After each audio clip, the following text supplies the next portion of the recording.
হযরতে হাজরা প্রশ্ন করলেন, ইব্রাহিম, পানি নাই, খাবার নাই, মানুষ নাই, ঘর নাই, বাড়ি নাই, মরুভূমির ভিতরে আমাকে আমার বাচ্চারে ফেলে রেখে যাচ্ছ কেন? কোনো জবাব নাই। দুইবার তিনবার প্রশ্ন করলেন। এরপরে তিনি আবার প্রশ্ন করলেন, বললেন, ইব্রাহিম, এটা কি আল্লাহর হুকুম নাকি?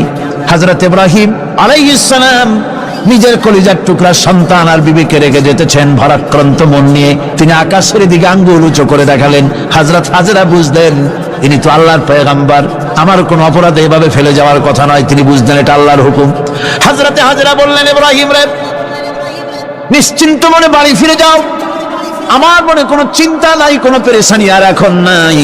আল্লাহর হুকুমে যদি আমাকে মরুভূমির ভিতরে ফেলে যেয়ে থাকো, তাহলে আমি ওই আল্লাহর প্রতি এতটা ভরসা রাখি যে এই মরুভূমির ভিতরে জল পানি শূন্য, খাদ্য শূন্য জায়গায় আমি আমার বাচ্চাকে আল্লাহ রব্বুল আলামিন না খাওয়াইয়া মারবেন না। দ্বিতীয় পরীক্ষায় পাশ করুন। 3 নম্বরে পরীক্ষা হলো, সন্তান বড় হয়ে গেছে, বুদ্ধি হয়েছে, দৌড়াতে পারে। আল্লাহ রাব্বুল আলামিন হুকুম করলেন, ছেলেকে জবাহ করো। কত বড় আগুনের পরীক্ষা! কোরআন শরীফ বলছে, হযরত ইব্রাহিম আলাইহিস সালাম নিজের ছেলেকে ডেকে নিয়ে বললেন, ইয়া বুনাইয়া ইন্নী আরা ফিল মানামি আন্নী আযবাহুক ফানজুর মাযা তারা। হে আমার কলিজার টুকরা সন্তান, আমি স্বপ্নে দেখেছি যেন আমি তোমাকে জবাহ করতেছি। তোমার রায় কি, তোমার মত কি, আমারে শোনাও। ছেলে পয়গম্বর, ছেলে তার জবাবে বললেন, ইয়া আবাতি ফাআল মা তু'মার সাতাজিদুনি ইনশাআল্লাহু মিনাস সাবিরিন। হে আমার আব্বাজান, আপনি যে ব্যাপারে স্বপ্নের ভিতরে আদিষ্ট হয়েছেন, আপনি তা কার্যকরী করুন। আমাকে এতটুকু অধৈর্যের মধ্যে পাবেন না, আমাকে ধৈর্যশীলদের মধ্যে পাবেন। আমারে আপনি আল্লাহর হুকুম পালন করেন। আল্লাহ পাক শোনাচ্ছেন, ফালাম্মা আসলামা ওয়াতাল্লাহু লিল জাবিন। পিতা পুত্র দুজনই রাজি হয়ে গেল। পিতা তার ছেলেকে কাঁধ করে গলার উপরে ছুরি ধরেছেন। আল্লাহ রাব্বুল আলামিন ইসমাইল জবাহ হোক, এটা আল্লাহ চান নাই, আল্লাহ চেয়েছেন পরীক্ষা করতে। পরীক্ষায় ইব্রাহিম পাস হয়ে গেলেন। আল্লাহ পাক বলছেন, ওয়ানাদাইনাহু আইয়া ইব্রাহিম ক্বাদ সাদ্দাকতার রুইয়া ইন্না কাযালিকা নাজিজিল মুহসিনিন। আমি ইব্রাহিমকে ডেকে বললাম, ইব্রাহিম, তুমি তোমার স্বপ্নকে বাস্তবে রূপ দিয়েছো, আর এভাবে করি আমি মুহসিনিনদেরকে পুরস্কৃত করে থাকি। আল্লাহ পাক খুশি হলেন। আল্লাহ পাক বললেন, ইন্না হাযা লাবালাউল মুবিন। নিঃসন্দেহে এটি একটি বিরাট পরীক্ষা ছিল। ঠিক কি না বল? আল্লাহ নিজে বলছেন এটা একটি বিরাট পরীক্ষা, আজিম ইমতিহান। সে ইমতিহানে তিনি পাশ করলেন। পরীক্ষায় উত্তীর্ণ হওয়ার জন্য রব্বুল আলামিন পুরস্কার দিয়া দিলেন। আল্লাহ পাক বললেন, সালামুন আলা ইব্রাহিম। পড়েন সবাই, সালামুন আলা ইব্রাহিম। ইব্রাহিমের প্রতি আল্লাহ পাক বললেন, ইব্রাহিমের প্রতি সালাম রইল। সুবহানাল্লাহি ওয়া বিহামদিহি। হযরত ঈসা আলাইহিস সালামকে খ্রিস্টানেরা তারা বলেছে, ওয়াকালাতিন নাসারাল মাসীহু ইবনুল্লাহ। মসিহ হচ্ছে কার ছেলে? নাউযুবিল্লাহ। বলেন সবাই, নাউযুবিল্লাহ। তাকে যখন আল্লাহর ছেলে বলা হলো, আল্লাহর পুত্র বলা হলো, রব্বুল আলামিন তার জবাবে বললেন, ইন হুয়া ইল্লা আবদুন আনআমনা আলাইহি। তিনি তো একজন বান্দা, তিনি আমার বান্দা ছাড়া আর কিছুই নন। আমি তার প্রতি অনুগ্রহ করেছি। বান্দা, আমার বান্দা। আল্লাহ পাকের বান্দা হওয়ার ব্যাপারে কোন মানুষের লজ্জা থাকার কথা নয়। এমনকি আল্লাহ পাক ঈসা আলাইহিস সালাম সম্পর্কে বলছেন, লা ইয়াস্তানকিফাল মাসীহু আইয়াকুনা আবদান লিল্লাহি ওয়ালাল মালাইকাতুল মুকাররাবুন। মসিহ আল্লাহর বান্দা, তাতে কখনো বিন্দু মাত্র লজ্জা তিনি পোষণ করেন নাই যে আমি আল্লাহর বান্দা, আল্লাহর গোলাম। এটা একটা কথা হইল? এরকম লজ্জা তিনি পোষণ করেননি। এমনকি তার নিকটবর্তী ফেরেশতা যারা, তারাও আল্লাহর বান্দা গোলাম হওয়ার জন্য তাদের ভিতরে কোনো লজ্জা নাই। যারা নাকি আল্লাহর গোলাম, এই ব্যাপারে যাদের মধ্যে লজ্জার সৃষ্টি হয়, আল্লাহর গোলাম এটা কেমন কথা, বান্দা হওয়াটা কেমন কথা, যারা গোলামীকে অস্বীকার করে তাদের সম্পর্কে আল্লাহ পাক বলছেন, ওয়া মাইয়াস্তানকিফ আন ইবাদাতিহি ওয়া ইস্তাকবির ফাসায়াহশুরুহুম ইলাইহি জামিআ। কেউ যদি আল্লাহর বন্দেগী করার ব্যাপারে লজ্জা পোষণ করে, যদি লজ্জার কারণ মনে করে, অহংকার করে, গৌরব করে, তাহলে তারা পালাবে কোথায়, যাবে কোথায়? আমি কিয়ামতের দিন সবগুলিকে এক জায়গায় করে ফেলবো। সুতরাং আল্লাহ পাকের গোলামিতে আল্লাহ যে বান্দা বলে যখন ডাকেন, লজ্জার কোনো কারণ নাই। অহংকার যে করবে সে নিজেকে ধ্বংস করবে। আল্লাহ পাক সব নবীদেরকে নিজের বান্দা বলেছেন। নবীরা কি আল্লাহ পাকের বান্দা। হযরত ইউসুফ আলাইহিস সালাম সম্পর্কে আল্লাহ পাক বলছেন, কাযালিকা লিনাসরিফা আনহু আস-সুআ ওয়াল ফাহশা ইন্নাহু মিন ইবাদিনাল মুখলাসিন। এরূপই ঘটলো যাতে আমি ইউসুফ আলাইহিস সালামকে, আমার বান্দা, তাকে আমি নির্লজ্জতা ইত্যাদি থেকে আমি রক্ষা করেছি। নিশ্চয়ই হযরত ইউসুফ ছিল আল্লাহ পাকের বান্দা, আল্লাহ পাকের আব্দ। রাসূল করিম সাল্লাল্লাহু আলাইহি ওয়াসাল্লাম তিনি হচ্ছেন সর্বশ্রেষ্ঠ আল্লাহর পয়গম্বর। তার থেকে শ্রেষ্ঠ নবী আর কি কেউ আছে? জোরে বলেন, আছে? তার থেকে মাহবুব, তার থেকে শ্রেষ্ঠ আল্লাহর কাছে আর কেউ নাই। সেই নবীকে আল্লাহ রাব্বুল আলামিন কোরআনে কারীমের ভিতরে তাকে আব্দ বলেছেন। কি বলেছেন? অনেকগুলি আয়াত আছে যে আয়াতের ভিতরে আল্লাহ পাক তার নাম নেন নাই, নবী বলেন নাই, রাসূল বলেন নাই, শুধু বলেছেন আব্দ। যেমন ফাআওহা ইলা আবদিহি মা আওহা, অতঃপর তার বান্দার নিকট যা ওহী করার ছিল তা তিনি করলেন। সেই বান্দাকে মুহাম্মদ সাল্লাল্লাহু আলাইহি ওয়াসাল্লাম। অন্য আয়াতে আল্লাহ পাক বলছেন, وأنه لما قام عبد الله يدعوه كادوا يكونون عليه لبدا। আর এই আল্লাহর বান্দা যখন নামাজ পড়তে দাঁড়িয়ে গেল, আল্লাহকে ডাকার জন্য যখন দাঁড়ালো, তখন লোকেরা তার উপরে ঝাঁপিয়ে পড়লো। ঝাঁপিয়ে পড়ার জন্য প্রস্তুতি গ্রহণ করলো। এখানে আব বলা হয়েছে কাকে? মুহাম্মদ সাল্লাল্লাহু আলাইহি সাল্লামকে। এভাবে করে অন্য এক আয়াতে আল্লাহ পাক তার হাবিবকে আব বলছেন, বান্দা বলতেছেন, ইন কুনতুম ফি রাইবিন মিম্মা নাযালনা আলা আবদিনা। আমার বান্দার উপরে যে কিতাব নাজিল করেছি তাতে যদি তোমাদের কোনো সন্দেহ হয়, এই যে আমার বান্দার উপরে, ওই বান্দাকে বলেন সবাই, মুহাম্মদ রাসূলুল্লাহ সাল্লাল্লাহু আলাইহি ওয়াসাল্লাম। অন্য আয়াতে বলা হচ্ছে, তাবারাকাল্লাযী নাযালাল ফুরকানা আলা আবদিহি লিয়াকুনা লিল আলামিনা নাযীরা।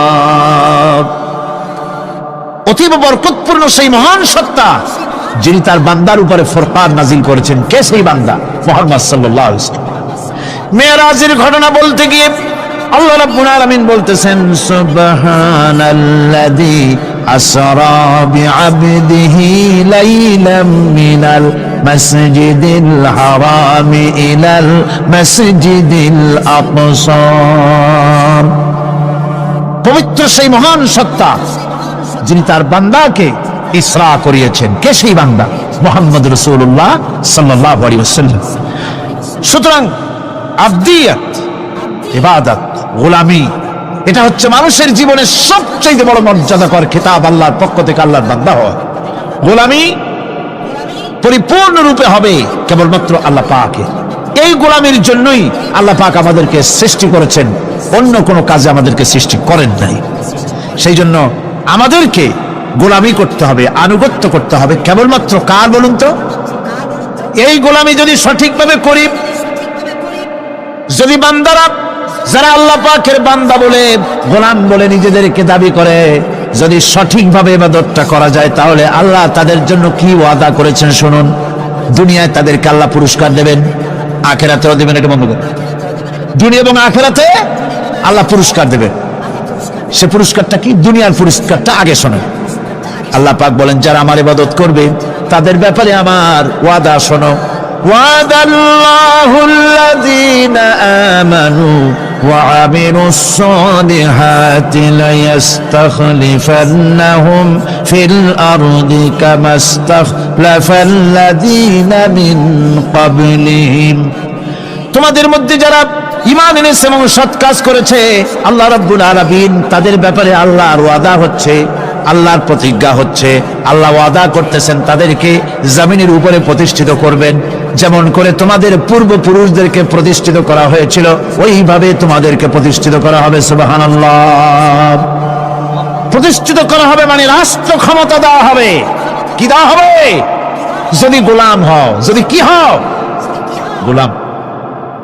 আল্লাহ পাক বলছেন শুধু তাই নয়, আমি আমার দিনকে যারা প্রতিষ্ঠা করবে, আমার গোলামেরা যদি, আমার বান্দারা সঠিকভাবে যদি আমার গোলামি করে, ঈমান আনে, আমলে সালেহ করে, নেক কাজ করে, আমি তাদেরকে রাষ্ট্র প্রতিষ্ঠার সুযোগ করে দেব।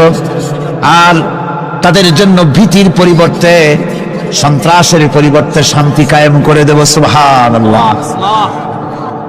وَلَيُمَكِّنَنَّ لَهُمْ دِينَهُمُ الَّذِي ارْتَضَىٰ لَهُمْ وَلَيُبَدِّلَنَّهُم مِّنْ خَوْفِهِمْ أَمْنًا। তাদের দিনকে তারা নিজেদের জন্য যা পছন্দ করেছে অবশ্যই তিনি তা কায়েম করে দিবেন, এবং সন্ত্রাস আর ভীতির পরিবর্তে আল্লাহ নিরাপত্তা দান করবেন। জোরে কোন সুবহানাল্লাহ। সন্ত্রাস বন্ধ হবে, চুরি, ডাকাতি, জেনা, ব্যভিচার সব বন্ধ হয়ে যাবে। তোমরা ক্ষমতায় থাকবে, তোমরা ডমিনেটেড হবে না, তোমরা ডমিনেট করবে। গোটা পৃথিবীকে শাসন করবে, শাসিত তোমরা হবে না। আর ভীতির পরিবর্তে নিরাপত্তা তোমরা লাভ করবে। কি করলে? ইয়াবুদুনানি লা ইউশরিকুনা বি শাইআ। সুতরাং তারা যেন আমার ইবাদত করে এবং আমার সঙ্গে যেন কাউকে শরীক না করে।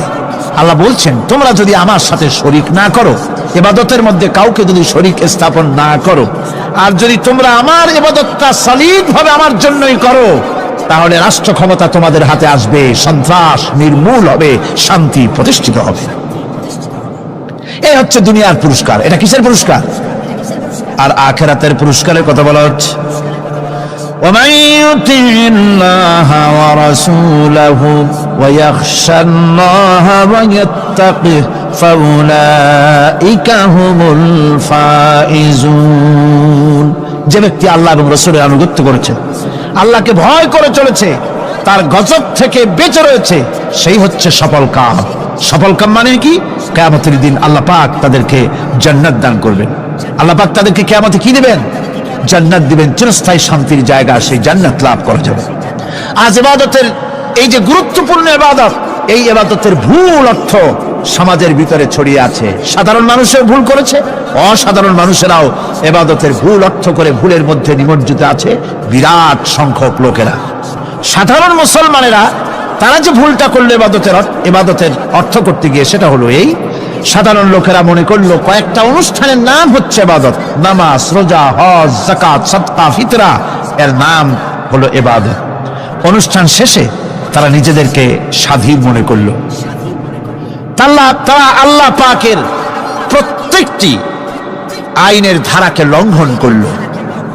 বছরে একবার রোজা রেখে, বছরে 1 মাস রোজা রেখে মনে করলো ইবাদত শেষ। 5 ওয়াক্ত নামাজ পড়ে মনে করলো ইবাদত শেষ। আমি প্রশ্ন করি, 5 ওয়াক্ত নামাজের নামই যদি হয় ইবাদত,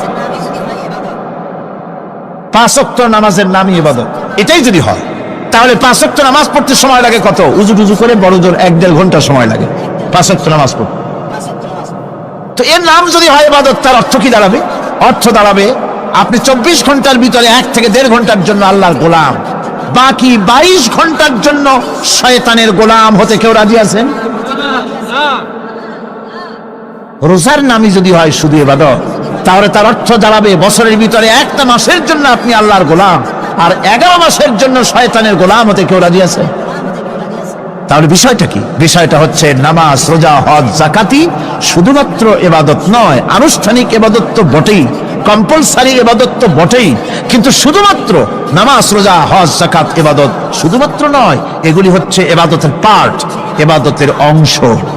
বরং জীবনের সব ক্ষেত্রে আল্লাহর হুকুমকে মানার নামই হচ্ছে, ভাইরা আমার, একদিকে নামাজ রোজা করছে, অন্যদিকে আল্লাহর আইনের প্রতিটি ধারাকে লঙ্ঘন করে চলছে, মিথ্যা ওয়াদা করে, মিথ্যা কথা বলে, সুদ খায়, ঘুষ খায়, জিনা করে, এরপরে অন্যের হক নষ্ট করে, প্রতিবেশীর হক নষ্ট করে, হারাম মাল খায়, হকদারের হক নষ্ট করে, প্রতিবেশীর হক নষ্ট করে, জিন্দা মুদ্দা মানুষকে নিজের জন্য শক্তিধর বলে মনে করে, এক টুকরা রুটির জন্য অথবা এক ফোঁটা, এক ঘটি পানির জন্য কাফেরের কাছে হাত পেতে দাঁড়ায় থাকে। এই যদি অবস্থা হয়, এটাই যদি হয় ঈমান, আর এটার নামে যদি ইবাদত হয়, তাহলে এই পৃথিবীর মুসলমানের আজ লাঞ্ছিত কেন? আল্লাহর ওয়াদা কি মিথ্যা? নাউযুবিল্লাহি মিন যালিক। আমাদের ইবাদত যদি ঠিক হয়, যদি সত্যিকারের ইবাদত যদি আমরা করে থাকি, তাহলে ক্ষমতায় ঈমানদারেরা নাই কেন? বিশ্বজুড়ে মুসলমানেরা লাঞ্ছিত কেন? তাহলে বুঝতে হবে ইবাদতের মধ্যে বিরাট গরমিল করে ফেলেছি, ঠিক কিনা? লক্ষ্য করুন, সেই লোকটা হজ করতেছে, উমরা করতেছে, নামাজ পড়তেছে, মসজিদ মাদ্রাসায় চাঁদা দিতেছে, ওই লোকটি আবার ব্যাংকের থেকে সুদের টাকা নিয়ে ব্যবসা চালাইতেছে। ব্যবসা ঠিক রাখার জন্য, ইনকাম ট্যাক্স ফাঁকি দেওয়ার জন্য ব্যবসায়ীরা 2 ধরনের 3 ধরনের খাতা মেনটেন করছে। কথা ঠিক কিনা? মিথ্যা কথা বলছে, ঘুষ দিতেছে, বেশি করে বিদ্যুতের বিল যাতে না আসে সেজন্য যারা বিদ্যুৎ লাইনে আছে তাদেরকে পয়সা দিয়ে ম্যানেজ করতেছে, ঠিক কিনা? আমি পার্লামেন্টে বলেছি বিদ্যুৎ বাইরের থেকে আনতে হবে না, ঘুরে ঘুরে আবার বিদ্যুতের কথা আসে। বিদ্যুৎ আনা লাগবে না, কারণ আমার দেশে চাহিদা হচ্ছে 2500 মেগাওয়াট, সেখানে 1800 মেগাওয়াট আমাদের আছে। আরেকদিকে 4টা বিদ্যুৎ প্রকল্প বন্ধ হয়ে আছে। ওই 4টি বন্ধ হওয়া প্রকল্প যদি চালু করা যায়, তাহলে 2900 মেগাওয়াট বিদ্যুৎ উৎপাদিত হতে পারে বলে বিশেষজ্ঞরা বলেছেন। তাহলে আমাদের উদ্বৃত্ত 400 মেগাওয়াট থেকে যাবে। এইটাকে বাইরের থেকে আনার কোনো দরকার নাই। বিদ্যুতের অপচয় বন্ধ করুন, বিদ্যুতের চুরি বন্ধ করেন। মিল কল কারখানা যাদের আছে, লক্ষ লক্ষ টাকা বিদ্যুৎ বিল হয়, কিন্তু লাইনম্যানদের সঙ্গে ম্যানেজ করে গভর্নমেন্টকে ফাঁকি দেওয়া হচ্ছে, ঠিক কিনা? তোমার নামাজের দাম কি? তোমার হজের 4 পয়সা দাম নাই। তুমি রাষ্ট্রকে ফাঁকি দিয়েছ, তুমি জনগণকে ফাঁকি দিয়েছ, তুমি দেশের শত্রু।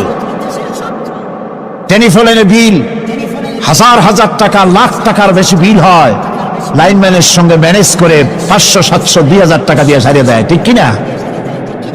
এরা জাতির শত্রু, দেশের শত্রু। এদেরকে ফায়ারিং স্কোয়াডে নিয়ে ক্রাশ ফায়ার করে উড়ায় দেওয়া উচিত।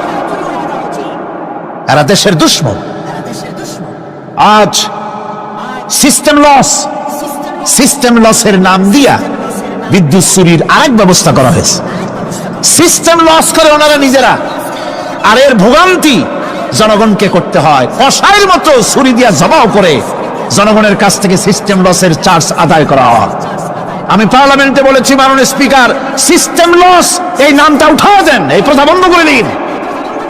বিদ্যুৎ ধার করা লাগবে না, আল্লাহ আমাদের দেশে যথেষ্ট দিছে, কোনো জিনিসের অভাব নাই। এখানে গ্যাস আছে, তেল আছে, বিদ্যুৎ আছে, পাট আছে, চা আছে, নাই কি? অন্তত 8.5 কোটি টাকার কাগজ গুদামের মধ্যে বন্দী হয়ে আছে। ভারতকে ক্ষতি করার জন্য সে দেশ থেকে কাগজ এনে খবরের কাগজ ছাপানো হচ্ছে, আর 8.5 কোটি টাকার কাগজ নষ্ট হয়ে যাচ্ছে আমার দেশের কাগজ। সুতরাং বলতেছিলাম একথাই বলতেছিলাম যে ঈমান আল্লাহর গোলাম হতে হলে ভুল করে বসেছি ইবাদতের অর্থ করতে, শুধু নামাজ, রোজা, হজ, যাকাত, মাজারে কিছু চাঁদা দেওয়া, আগরবাতি, মোমবাতি, চাদর একটা দিয়া পীর সাহেবের 10,000 টাকা চান্দা দিয়া মুছে তেল মাই খেয়া দাঁত বাড়ি করে হাসে। বেহেশতে তো গেছি, আর দেরি কত? বেহেশতে তুমি যাবা এত সহজ? দেশকে ফাঁকি দিছো, দেশকে ফাঁকি দিয়েছো, জনগণকে ফাঁকি দিয়েছো, নিজের মেয়েকে ফাঁকি দিয়েছে। বিবাহের সময় টাকা পয়সা দিয়া বিবাহ টিবাহ করায় দিল। ব্যবসা, ধানি সম্পত্তি, বাড়ির সম্পত্তি সব ছেলেদেরকে দিয়ে দিল, মেয়েটারে ফাঁকি দিয়ে দিল। দেয় না এরকম? ফুপুকে ফাঁকি দিল, বোনকে ফাঁকি দিল। এরপরে মোনাজাত করে সবে বরাতে, আল্লাহ আমারে বেহেশত দিও। ফেরেশতারা কয় মর তুই আগে, বেহেশত তোরে কেমনে দেয় ভালো করে দেখাই দেব। বেটা তুই যাবি বেহেশতে? এত সোজা? ওটা মামু বাড়ির বারান্দা নাকি? এত সহজ নয়। সুতরাং সাধারণ মানুষ মারাত্মক ভুল করেছে এখানে। নামাজ, রোজা, হজ, যাকাত, ইবাদত, আর কিছু কি ইবাদত মনে করে নাই? আপনার চাকরি আপনার ইবাদত, চাকরিতে ফাঁকি দেওয়া যাবে না। আপনি সুস্থ মানুষ, মেডিকেল লিভ নিয়ে ওয়াজ মাহফিল অথবা কোনো ইজতেমায় যাওয়া যাবে না, কোনো চেল্লা দিতে যাওয়া যাবে না। মেডিকেল লিভ নিয়ে আপনি সুস্থ মানুষ, কেন আপনি মেডিকেল লিভ নিচ্ছেন? আপনি ফাঁকি দিতে পারবেন না। সরকারি চাকরি করেন, মিল কল কারখানায় চাকরি করেন, ফরজ নামাজ পড়েছেন ভালো কথা, সুন্নাত পড়েছেন ভালো কথা, নফল পড়বেন না। জোহরের নফল পড়া বাদ দিন। যদি আপনি চাকরিজীবী হন, চাকরি করেন, ওটাই ইবাদত। এর নাম ইসলাম, এর নাম ইসলাম। গভর্নমেন্ট যে বেতন দেয় সেই বেতনের উপরে সন্তুষ্ট থাকুন, ঘুষ খাইয়েন না।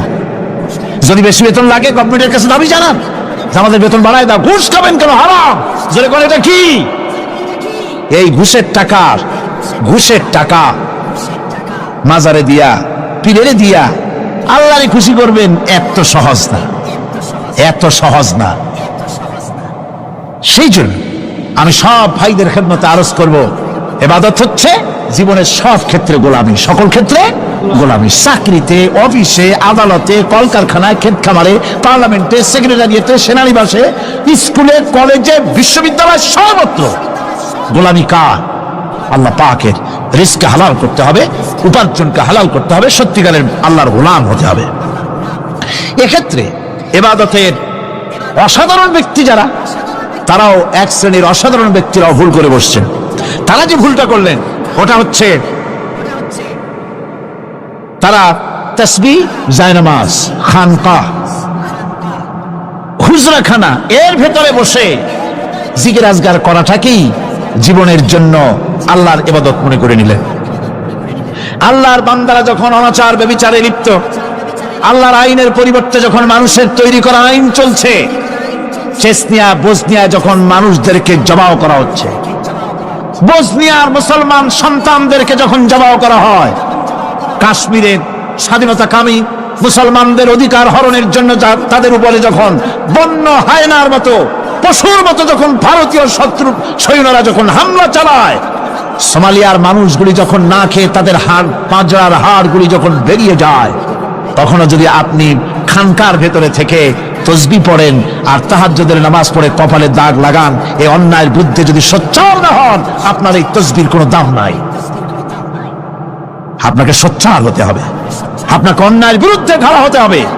একদিকে তাহাজ্জুদের নামাজ তো পড়বেনই, জিকির তো করবেনই, কোন সন্দেহ নেই। আর একদিকে সিংহের মতো অন্যায়ের বিরুদ্ধে গর্জে উঠতে হবে। তাতে যদি প্রয়োজন হয় মুজাদ্দিদ আল ফেসানির মতো কারারুদ্ধ হন না কেন, সেটাই কিসমত, সেটাই তাকবীর। হক কথা, হক কথা বলতে হবে। এই জন্য আমার বারবার মনে পড়ে আজকের এক শ্রেণীর লোক আমাদের দেশে এক শ্রেণীর লোক বাইরের থেকেও আসে, বিদেশ থেকেও আসে, নামের আগে আওলাদে রসুল লাগান। ফেদায়ে রসুল, মুজাহিদে মিল্লাত, আওলাদে রসুল। আজীব, তুমি আওলাদে রসুল। আওলাদে রসুল যদি হবে তাহলে তুমি যে দেশের মানুষ, সেই দেশে মুসলমানদের যখন জবাও করা হয়, পার্লামেন্টে কথা বলে বেরিয়ে আসো না কেন? তোমার জেল হয় না কেন? কংগ্রেসের সেন্ট্রাল বডির সদস্য হয়ে আওলাদে রসুল লাগাইয়া বাংলাদেশের রাজনীতিতে নাক গলাতে দেওয়া হবে না। এরা কংগ্রেসের পা চাটা গোলাম। এদেরকে চিনতে হবে, যারা আমার দেশে এসে মুসলমানদের মধ্যে বিভেদ সৃষ্টি করতে চায়। আমার মুসলমান ভাইয়েরা, সুতরাং আজকে আমাদেরকে বুঝতে হবে, নামের আগের 14 হাত লম্বা বিশেষণ দেখে ভুললে চলবে না। কথা মনে থাকবে, এরা কংগ্রেসের গোলাম। বাবরি মসজিদ যখন ভেঙে ফেলা হলো, তখন তো কোন আওলাদ রাসূলের নাম তো শুনি নেই। তখন তো নামটা শুনছি ওই বুখারী বেটার, বাপের বেটা ইমাম বুখারী। তিনি বলেছেন, আমি ভারতের দিল্লির জুমা মসজিদের ইমাম শুধু নই, আমি ভারতের 18 কোটি মুসলমানের ইমাম।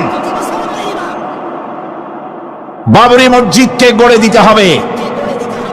কোরআন শরীফের বিরুদ্ধে যখন কলকাতা হাইকোর্টে কেস করা হয়েছিল কোরআনকে ব্যান করার জন্য, সেদিন তো কোনো আওলাদ রাসূলের নাম শুনি নাই।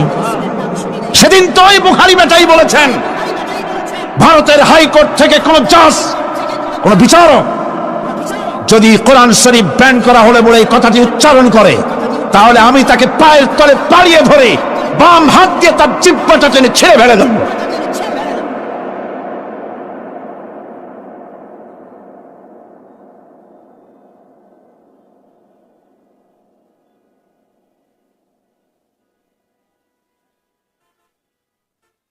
বন্ধুগণ, সুতরাং আমাদেরকে বুঝতে হবে, বসুন, বেয়াদবি করবেন না, বসেন। আমাদেরকে বুঝতে হবে, খানকায় শুধু জিকির আজগার করলেই চলবে না। হযরতে শাহজালাল রহমতুল্লাহ আলাইহি এক হাতে ছিল তরবারি, আর এক হাতে ছিল কোরআন। লড়াই করেছেন হযরতে শাহ মখদুম, হযরতে খান জাহান আলী, হযরতে খাজা মঈনুদ্দিন চিশতি আজমেরি রহমতুল্লাহ আলাইহি, হযরতে মুজাদ্দিদ আল ভিসানি রহমতুল্লাহ আলাইহি। মুরিদের বাড়ি জম্মের খাওয়া খাইয়া পেটটা কুমিরের মতো বড় করে নাই, জেল খেটেছে হক কথা বলতে গিয়ে। বাপের বেটা হও, নিজের দেশে কথা কও। বাংলাদেশে এসে তারপরে জনগণের টাকা লুটপাট করার কাউকে অধিকার দেওয়া হবে না। আমার বন্ধুগণ, আল্লাহর ওলি যারা, তারা এভাবে করে জনগণের খেদমত করেছেন, কথা বলেছেন। সুতরাং শুধু জিকির আজগার করলেই হবে না, হক কথা বলতে হবে স্পষ্ট করে। এটাই হলো ইবাদতের হক আদায় হবে যদি সত্যিকারের হক কথা বলা যায়। অসাধারণ ব্যক্তিরা ময়দানে কথা বলবেন, হক কথা বলবেন, অন্যায়ের বিরুদ্ধে সোচ্চার হবেন। আর সাধারণ জনগণ কথা ও কাজের মিল করবেন, নামাজ রোজা হজ যাকাত করবেন যার কথা মতো, রাজনীতি অর্থনীতি সমাজনীতি করবে সেই আল্লাহর কথা মতো।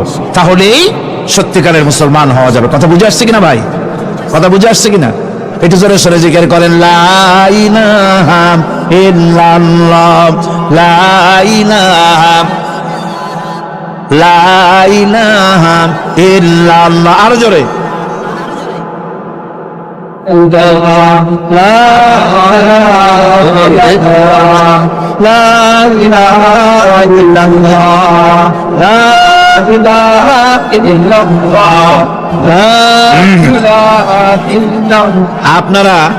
আপনারা যদি মাথা উঠাইয়া দেখতে থাকেন তো কি দেখবেন? মানুষের মাথা টুপি ছাড়া তো কিছুই দেখা যাবে না।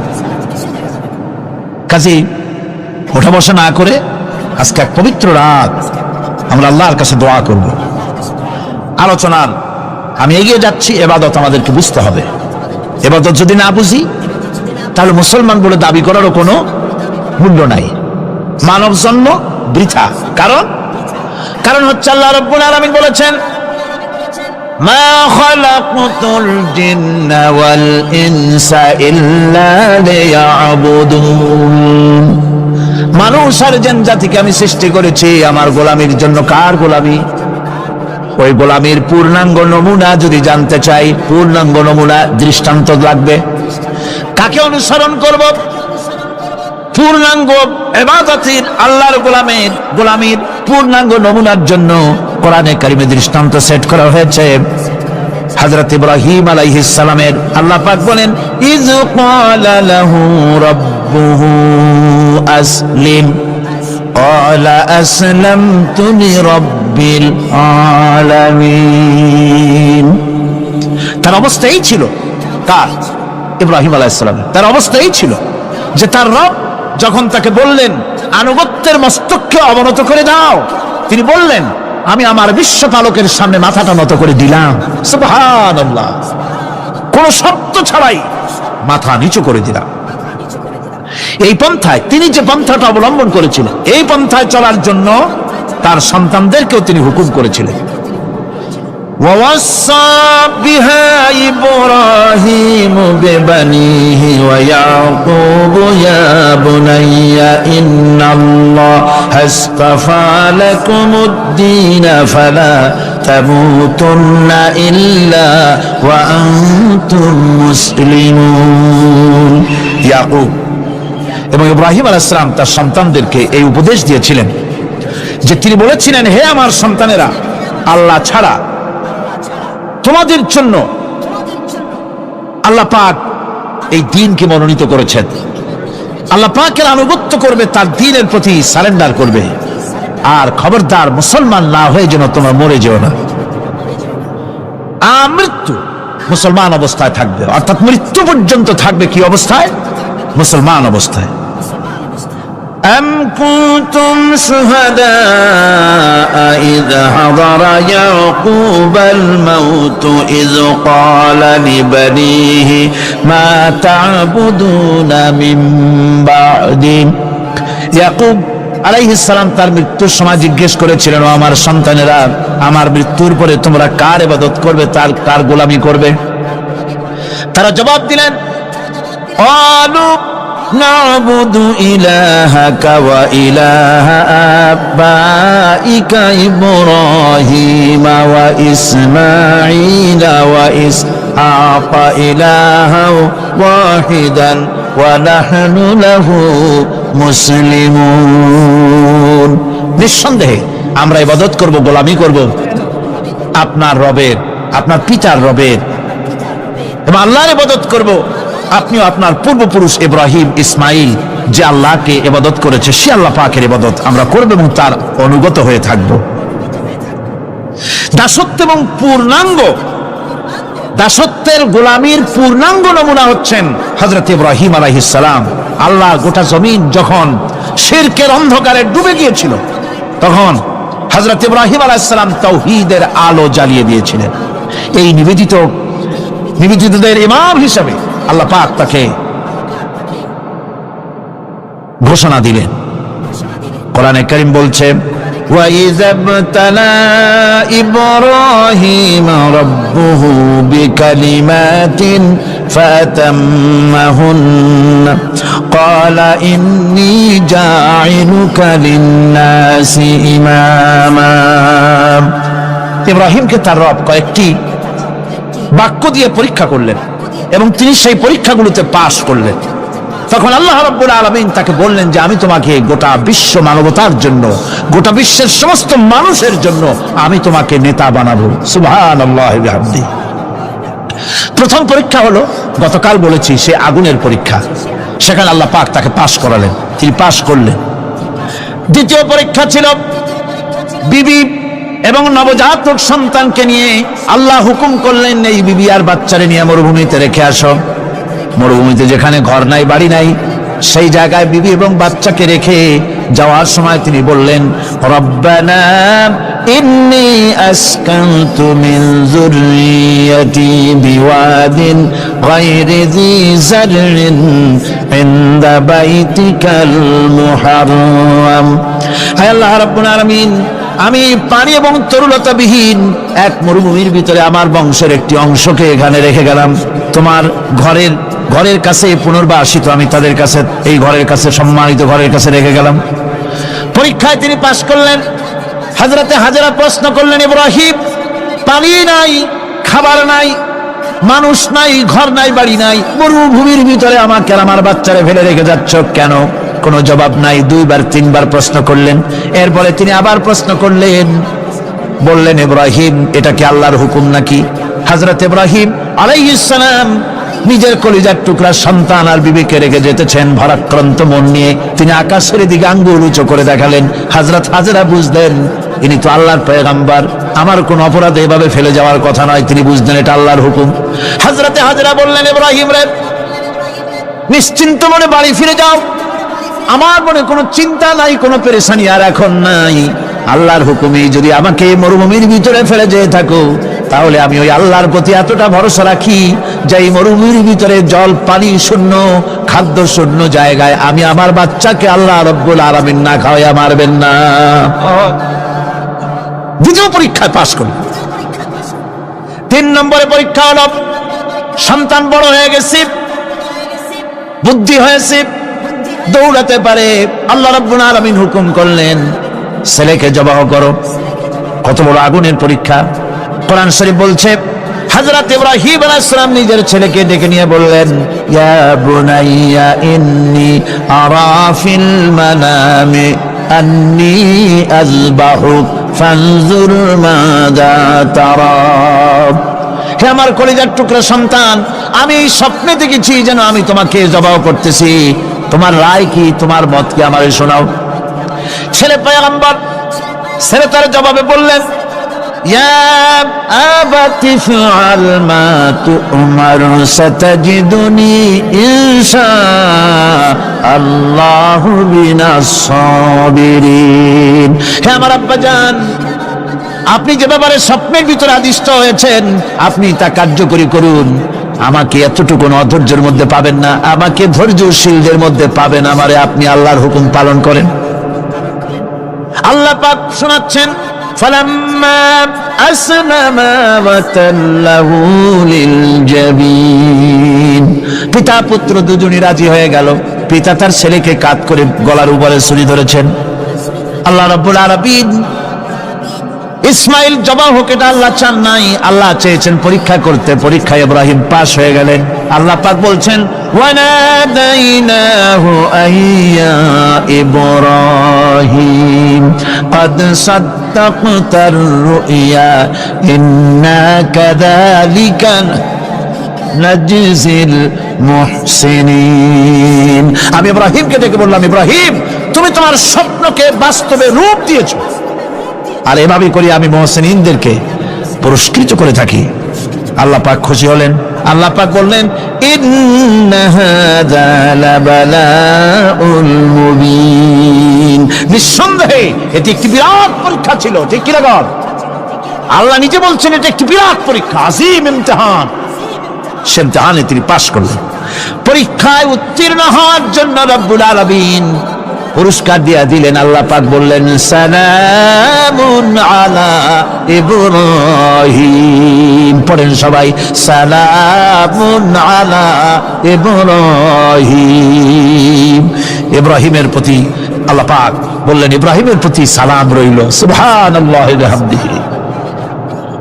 ইবাদত এর আনুগত্যের এই উৎকৃষ্ট দৃষ্টান্ত স্থাপনের পর আল্লাহ পাক তার গোটা বিশ্বের মুসলমানদেরকে কিয়ামত পর্যন্ত ইব্রাহিম আলাইহিস সালামকে জাতির পিতা বানায়া দিলেন।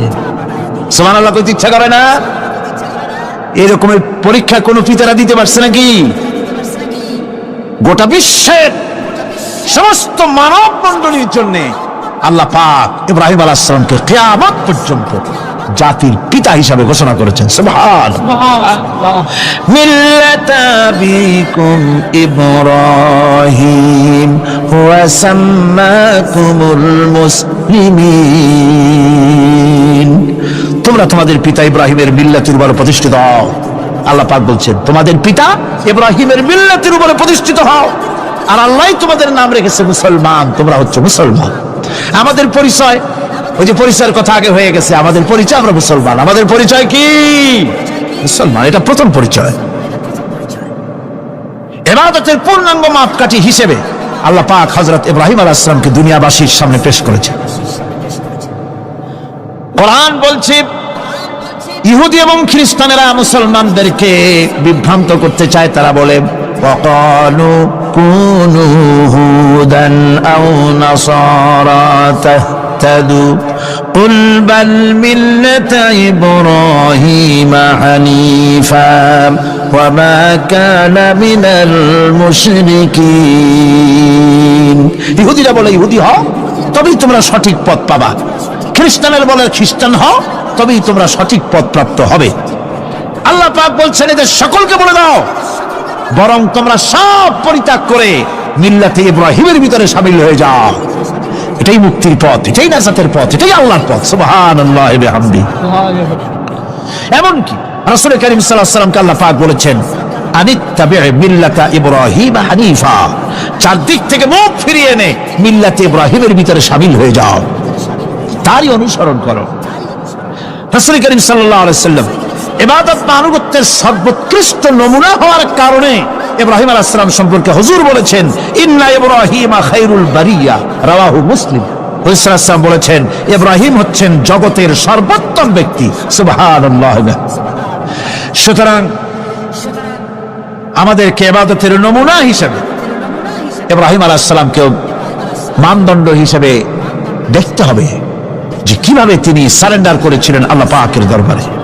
এখন আমি আপনাদের সামনে বলতে চাই, মানুষের জীবনে সবচাইতে বড় দুটি চাহিদা আছে, একটা হচ্ছে খাদ্য আর একটা হচ্ছে নিরাপত্তা। একটা খাদ্য আর একটা কি নিরাপত্তা। পেট ভরে খাইতে চাই আর চোর ডাকাতের উপদ্রব থেকে নিরাপত্তা পেতে চায়। আইন শৃঙ্খলা পরিস্থিতির উপরে যখন পার্লামেন্টে আলোচনা হচ্ছিল, আমি তখন বলেছি মাননীয় স্পিকার, আমার দেশের সাধারণ ভোটারদের বড় কোনো আশা আকাঙ্ক্ষা নাই। তারা কোনোদিন বলে না যে আমাদের গুলশানে বাড়ি দিতে হবে সকলের, আমাদেরকে মঙ্গল গ্রহে অফিস বানায় দিতে হবে, বাসেরও গাড়ি দিতে হবে, এগুলি তারা দাবি করে না। যারা ভোট দেয়, কষ্ট করে, মিছিল করে, এই সাধারণ জনগণের দাবি হচ্ছে মিনিমাম দাবি, খুবই কম। তাদের দাবি হলো মোটা সুতার কাপড় চাই ইজ্জত ঢাকার জন্য, পেট ভরে খেতে চাই, পোলাও কোরমা বিরিয়ানির দরকার নাই, আর আশ্রয়ের জন্য ছোট্ট একটু ঘর চাই, চোর ডাকাতের উপদ্রব থেকে নিরাপত্তা চাই। কথা ঠিক কিনা? আমি বললাম স্পিকার সাহেব, আজ পর্যন্ত যতগুলি গভর্নমেন্ট এসেছে বাংলাদেশে, প্রত্যেকটি গভর্নমেন্ট আমার দেশের জনগণের এই ন্যূনতম দাবি, এই আশা পূরণ করতে ব্যর্থতার পরিচয় দিয়েছে। কেউ পারে নাই। যারাই গেছে তারাই তাদের নিজেদের আখের গোছাবার চেষ্টা করেছেন। সব নিজেকে নিয়ে ব্যস্ত, নিজের লোকদের নিয়ে ব্যস্ত, জনগণ নিয়ে চিন্তা নাই। সুতরাং মানুষের চাহিদা হচ্ছে খাদ্য আর নিরাপত্তা। আমরা কি খাদ্য আর নিরাপত্তা সত্যি কি চাই? চাই। খাদ্য যদি চাই ক্ষুধার সময়, নিরাপত্তা যদি চাই ভীতির সময়, আল্লাহ রাব্বুল আলামিন বলেন কোন গভর্নমেন্ট দিতে পারবে না, দুনিয়ায় কেউ দিতে পারে নাই, পারবেও না।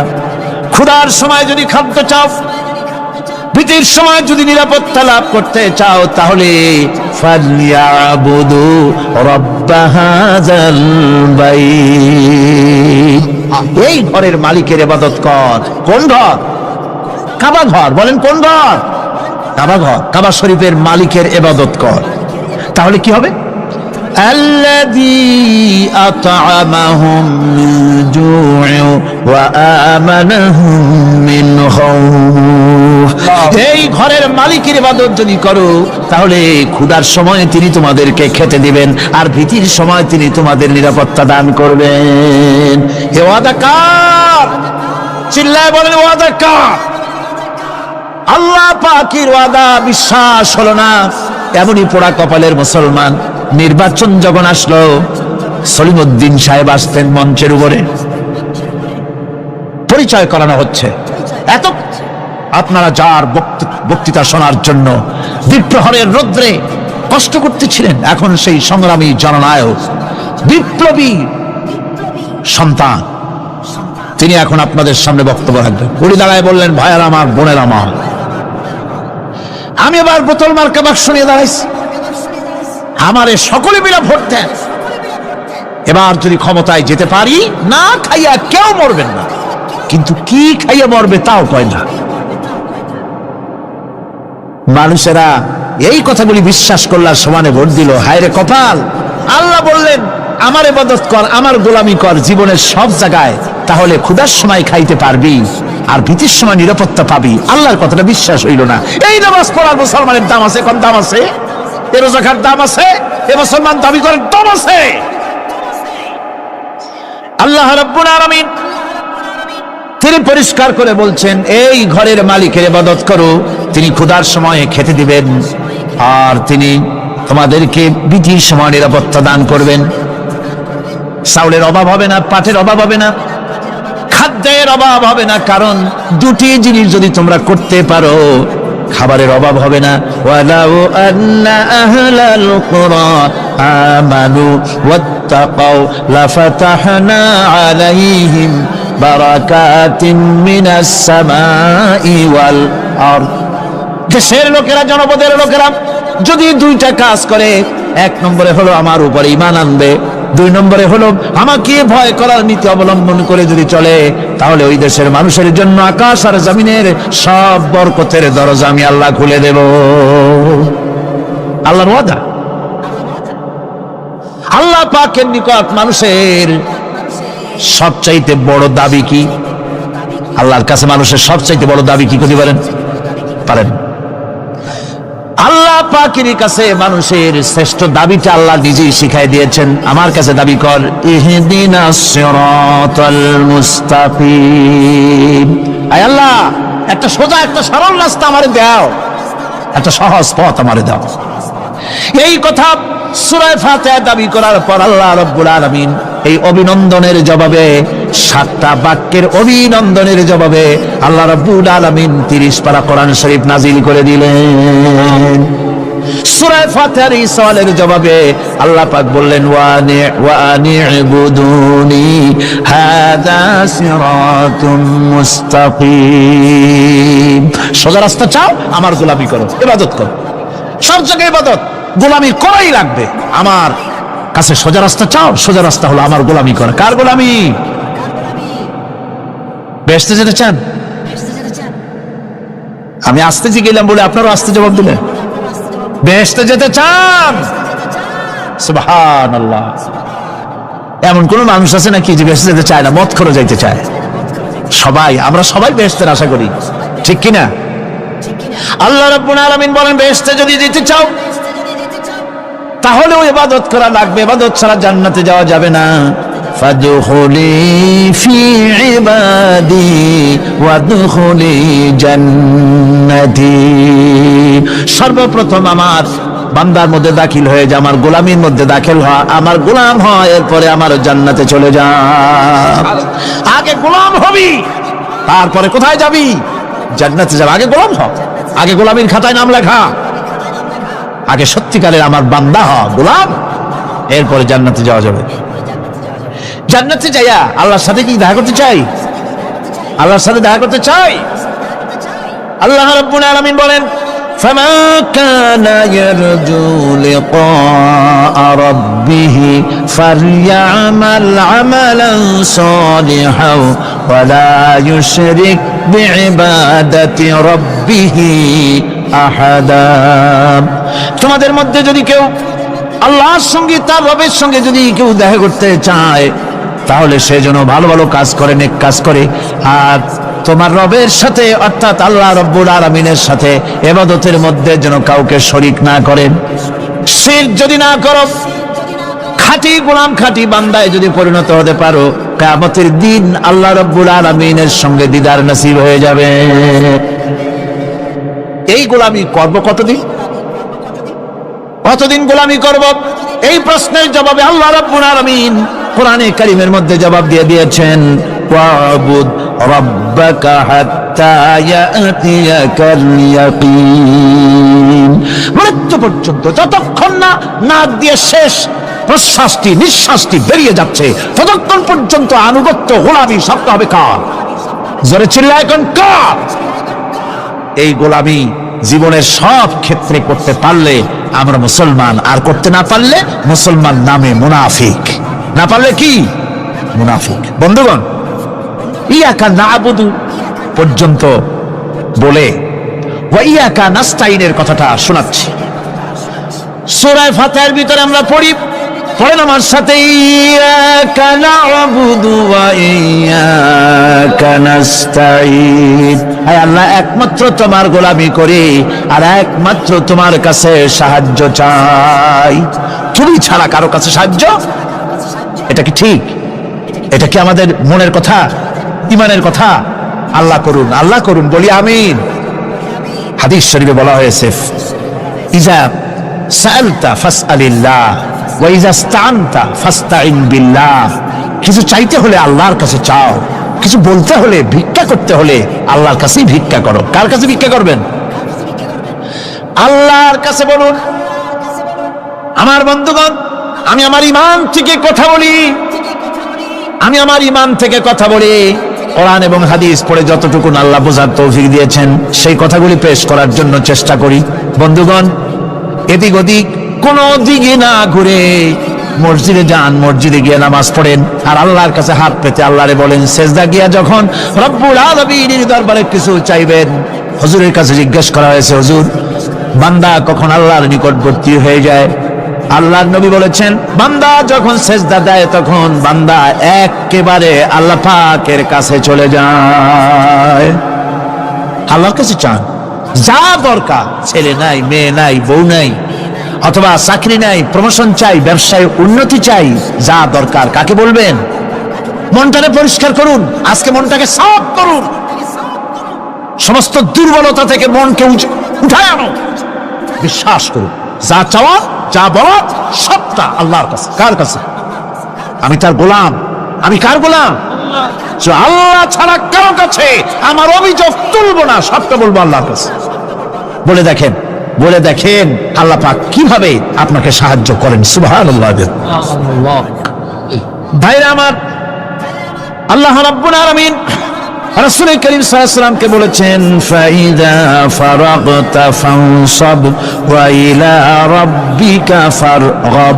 যখন তুমি খালি হাত হয়ে যাবে, দাঁড়িয়ে যাবে এবং তোমার রবের কাছে মিনতি জানাবে, কিছু যখন থাকবে না, তোমার রবের কাছে দাঁড়ায় যাও আর তার কাছে মিনতি জানাও, তোমাকে আল্লাহ ভরপুর করে দিবেন।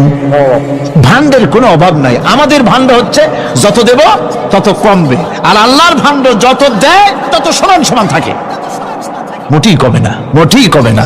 সুতরাং দয়াল বাবা, বাবাজান, কেবলাজান বাবা কি যে কবে আর কি করবে দিশা করতে পারে না। গান বাজনা, তারপরে গোসল শরীফ, কি জানি হাবিজাবি শরীফ, কোন শেষ নাই, বেদাত দিয়ে ভরে গেছে। এগুলি বিশ্বাস করবেন না, বিদআত খারাফা, এর সাথে মুসলমানের কোন সম্পর্ক নাই। গান বাজনার সাথে মুসলমানের কোন সম্পর্ক। হাতে কতগুলো ঢোল নিয়ে তারপরে মাজারের কাছে গিয়ে ঢোল বাজায়, কবরের কাছে, মাথায় কতগুলো চুল, দাঁতে ময়লা, মোজগুলা ঠোঁট দুইটা ঢাইকিয়া দাড়ির কাছে এসে পড়ছে। হায় হায় রে, এই রকমের মোষ আমি মাঝে মধ্যে চিন্তা করি যে দই খায় কেমনে এরা। গাঁজা মদ খাইয়া এগুলো মাজার মধ্যে গিয়ে পড়ে থাকে, আর কি জানি আছে ওইটারে ঘষে আর বলে মদিনা যাব কেমনে, মদিনা যাব কেমন। তুই মদিনা যাবি কেমনে? মদ খেয়ে গাঁজা খেয়ে তুই যাবি মদিনা? একটা কথা হইল? তোর নাপাক কদম আল্লাহ পাকের আরতে মুকাদ্দাসে উঠতে পারে না। বক্কার, জিনাকার, শারাবি, কাবাবি আল্লাহ পাকের নাফরমান। কতগুলা শালু কাপড় গায়ে দিয়া মাথায় কতগুলা চুল রাখিয়া তারপরে গ্রামের নামে শরীফ। আশ্চর্য কথা, এই গ্রামের নাম শরীফ, ওই গ্রামের নামের মাথায় গিয়া শরীফ। শরীফ তো মক্কা শরীফ, মদিনা শরীফ, কোরআন শরীফ, হাদিস শরীফ, আর শরীফের দরকার নাই। শরীফের জাত মারছে গ্রামে গ্রামে শরীফ লাগাইয়া, কর্ণফুলী শরীফ, চন্দ্রকোনা শরীফ। আশ্চর্য কথা, শরীফ শব্দের একটা ইজ্জত থাকা উচিত, ঠিক কিরকম? আপনাদেরকে সতর্ক হতে হবে। আনুগত্য এবং গোলামি সকল ব্যাপারে আল্লাহ পাকের করতে হবে, চাইতে হবে কার কাছে? আল্লাহর কাছে। আমার এই কথা আপনাদের মনে আছে কিনা জানি না। সম্রাট শাহজাহানের সময় এক ফকির, এক ভিক্ষুক ভিক্ষা করে বেড়াতো। 70-80 বছর বয়স হয়ে গিয়েছে। এক লোক বলছে, সারা জীবন তো তোমার ছোটবেলা থেকে ভিক্ষা করতে দেখলাম। সে বলল, মানুষে দেয় তো 2 পয়সা, 1 পয়সা, ভিক্ষা ছাড়া করবোটা কি? লোকটি বলল, তোমার একটা পরামর্শ দেই, একদিন সম্রাটের কাছে গিয়ে যে দেখো, একবারে যা দেবে খাইয়া কুলাইতে পারবে না। সম্রাট শাহজাহান কোথায় আছে এখন? দেখো গিয়া মসজিদে আছে। লোকটি মসজিদের বাইরে গিয়ে দেখে সম্রাট একা হাত তুলে বসে আছে, চোখ থেকে পানি পড়তেছে দরদর করে, দাড়ি ভিজে জামায় পড়তেছে, বহুক্ষণ দাঁড়িয়ে আছে। এরপরে সম্রাট তার মুনাজাত শেষ করে বেরিয়ে আসছেন, ফকিরের সঙ্গে দেখা। ফকির বলল আসসালামু আলাইকুম, তিনি বললেন ওয়ালাইকুম আসসালাম ওয়া রাহমাতুল্লাহ। ফকির রওনা করেছে। বাদশা বলছে, তুমি তো একজন ভিক্ষুক মানুষ বলি মনে হয়, আমার কাছে তো কেউ কিছু না চাইয়া যায় না, তুমি যে কিছু না চেয়েই চলে যাচ্ছ। ভিক্ষুক বলছে, জাহাপানা, সত্যি কিছু চাইতে এসেছিলাম আপনার কাছে, কিন্তু আপনার অবস্থা দেখে আমার জ্ঞানের চোখ খুলে গেছে। আমি দেখতে পেলাম আমি যে সম্রাটের কাছে ভিক্ষা চাইতে আসলাম, আমি তো শুধু তাকায় আছি, আমি তো কান্দি না, বরং আমি যার কাছে চাইতে এসেছি তিনি আমার চাইতে আরো নগণ্য ভিক্ষুকের মতো হয়ে কার কাছে যেন হাত পেতে চোখের পানি ফেলে কান্দে।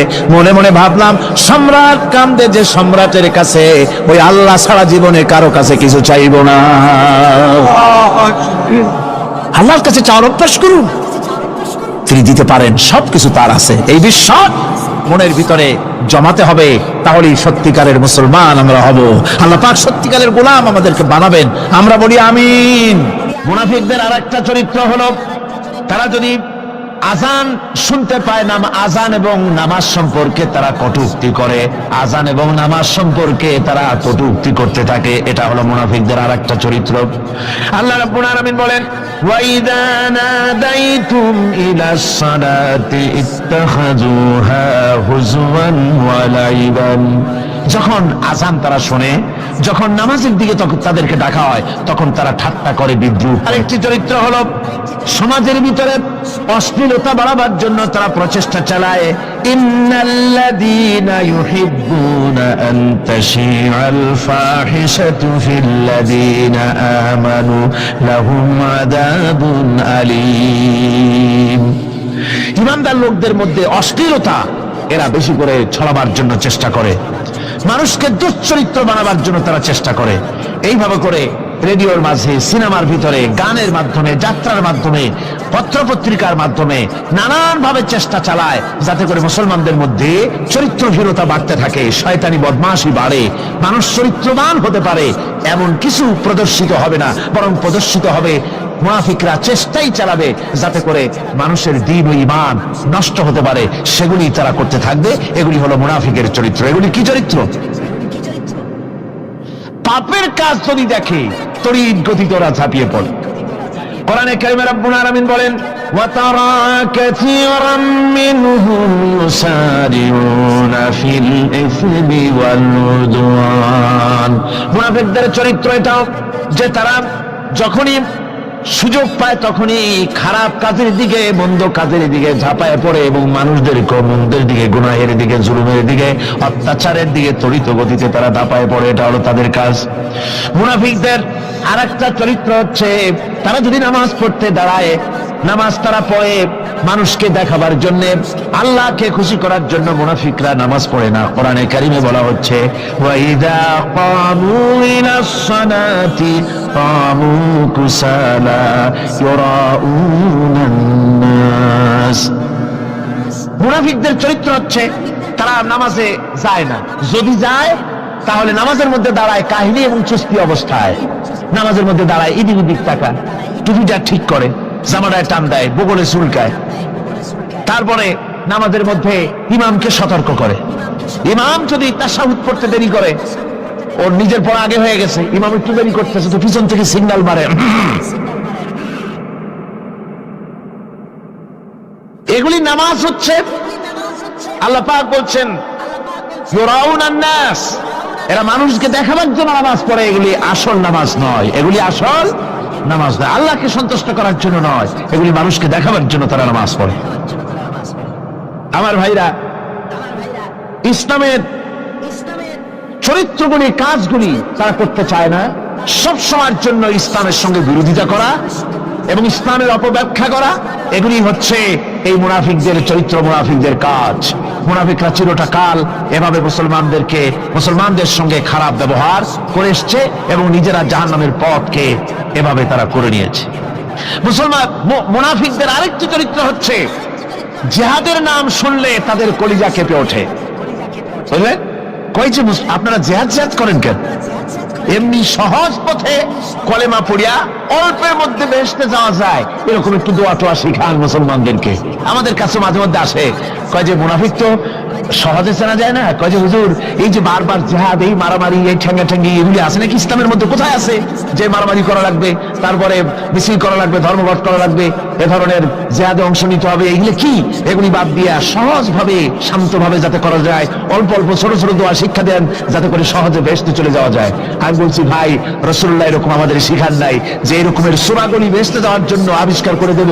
ছোট্ট একটা দোয়া পড়বেন, আরবে বেহেশত আপনার মামুরির বারান্দা যাই কলা খাওয়া শুরু করলেন। এত সহজে বিষয়টা আসবে না, বিষয়টা খুবই কঠিন। আল্লাহ রাব্বুল আলামিন বলেন, মুনাফিকদের চরিত্র হলো জিহাদের নাম যখন তারা শোনে, জিহাদের নাম শোনা মাত্রই তাদের কলিজা কেঁপে ওঠে। রাআইতাল্লাযীনা ফী কুলুবিহিম মারাদুন ইয়ানজুরুনা ইলাইকা নাযারাল মাগশিয়্যি আলাইহি মিনাল মাউত।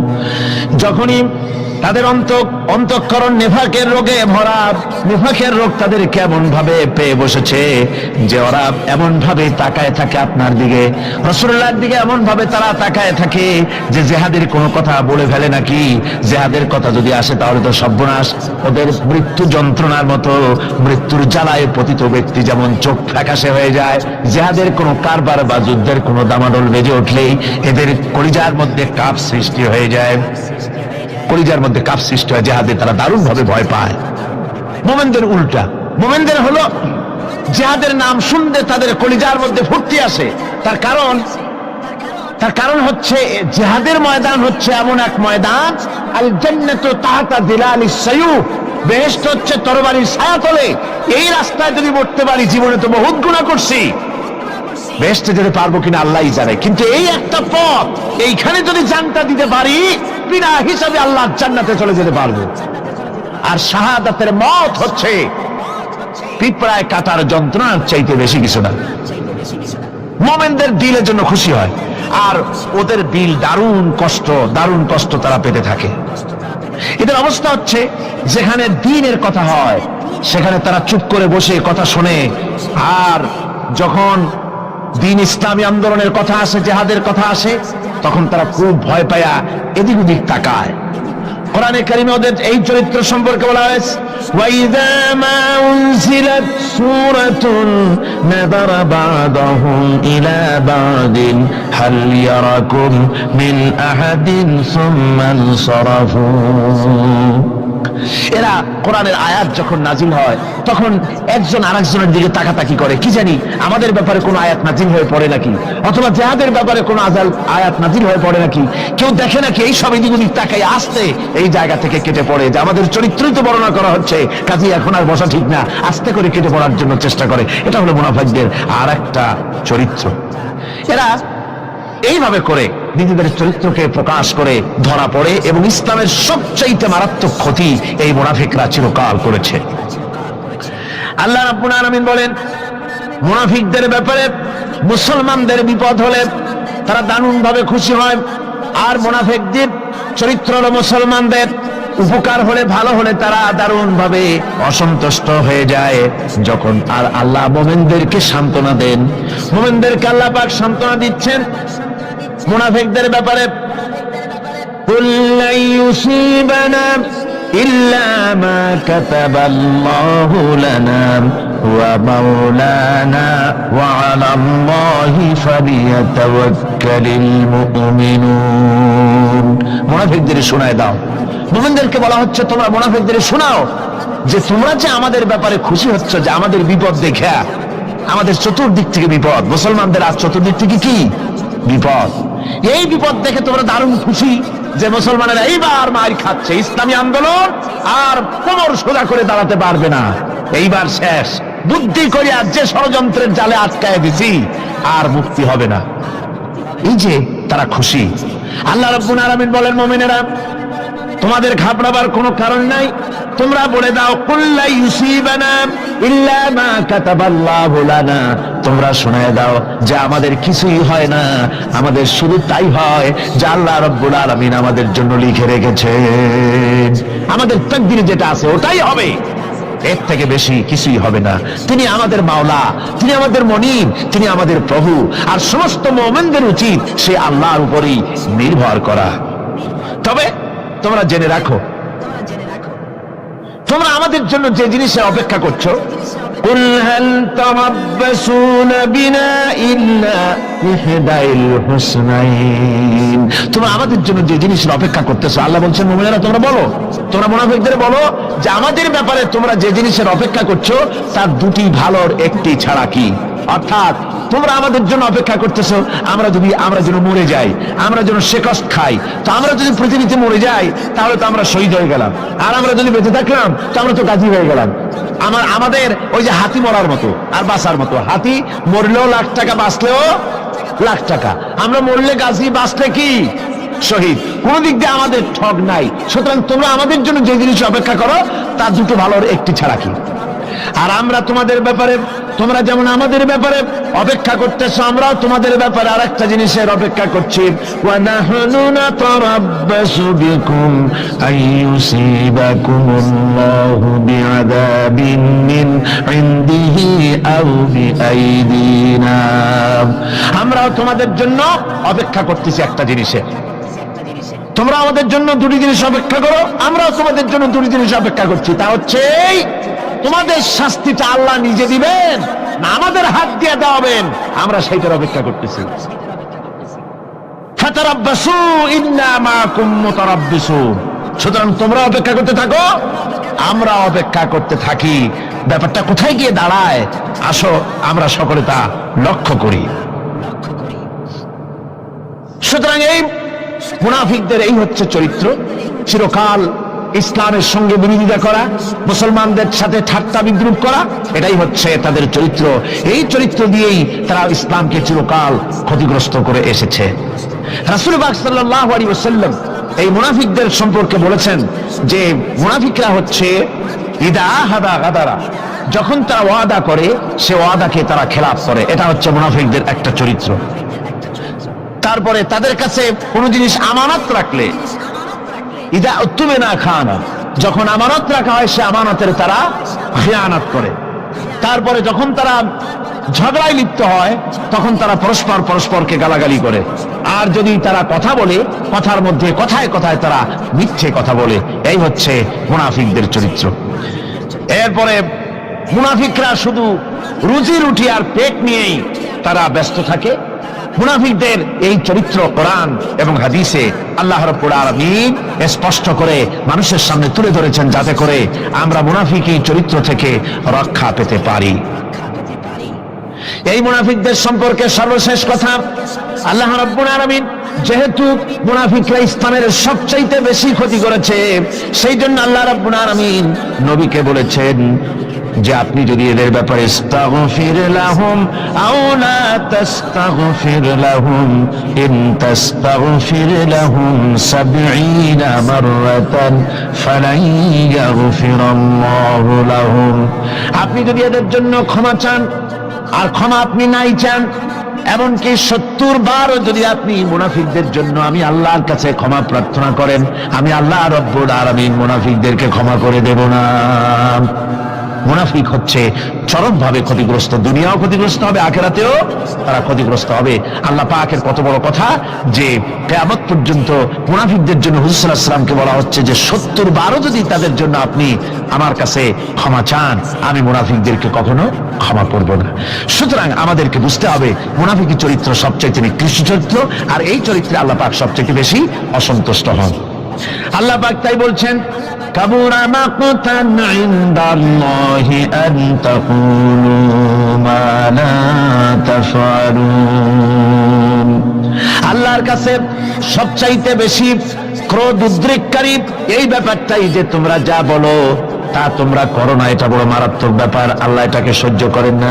সুতরাং মুমিনদেরকে আয়াত থেকে শিক্ষা গ্রহণ করতে হবে, মুনাফিকি ছাড়তে হবে, আনুগত্য করতে হবে, সবটাই আল্লাহর। কার আনুগত্য হবে?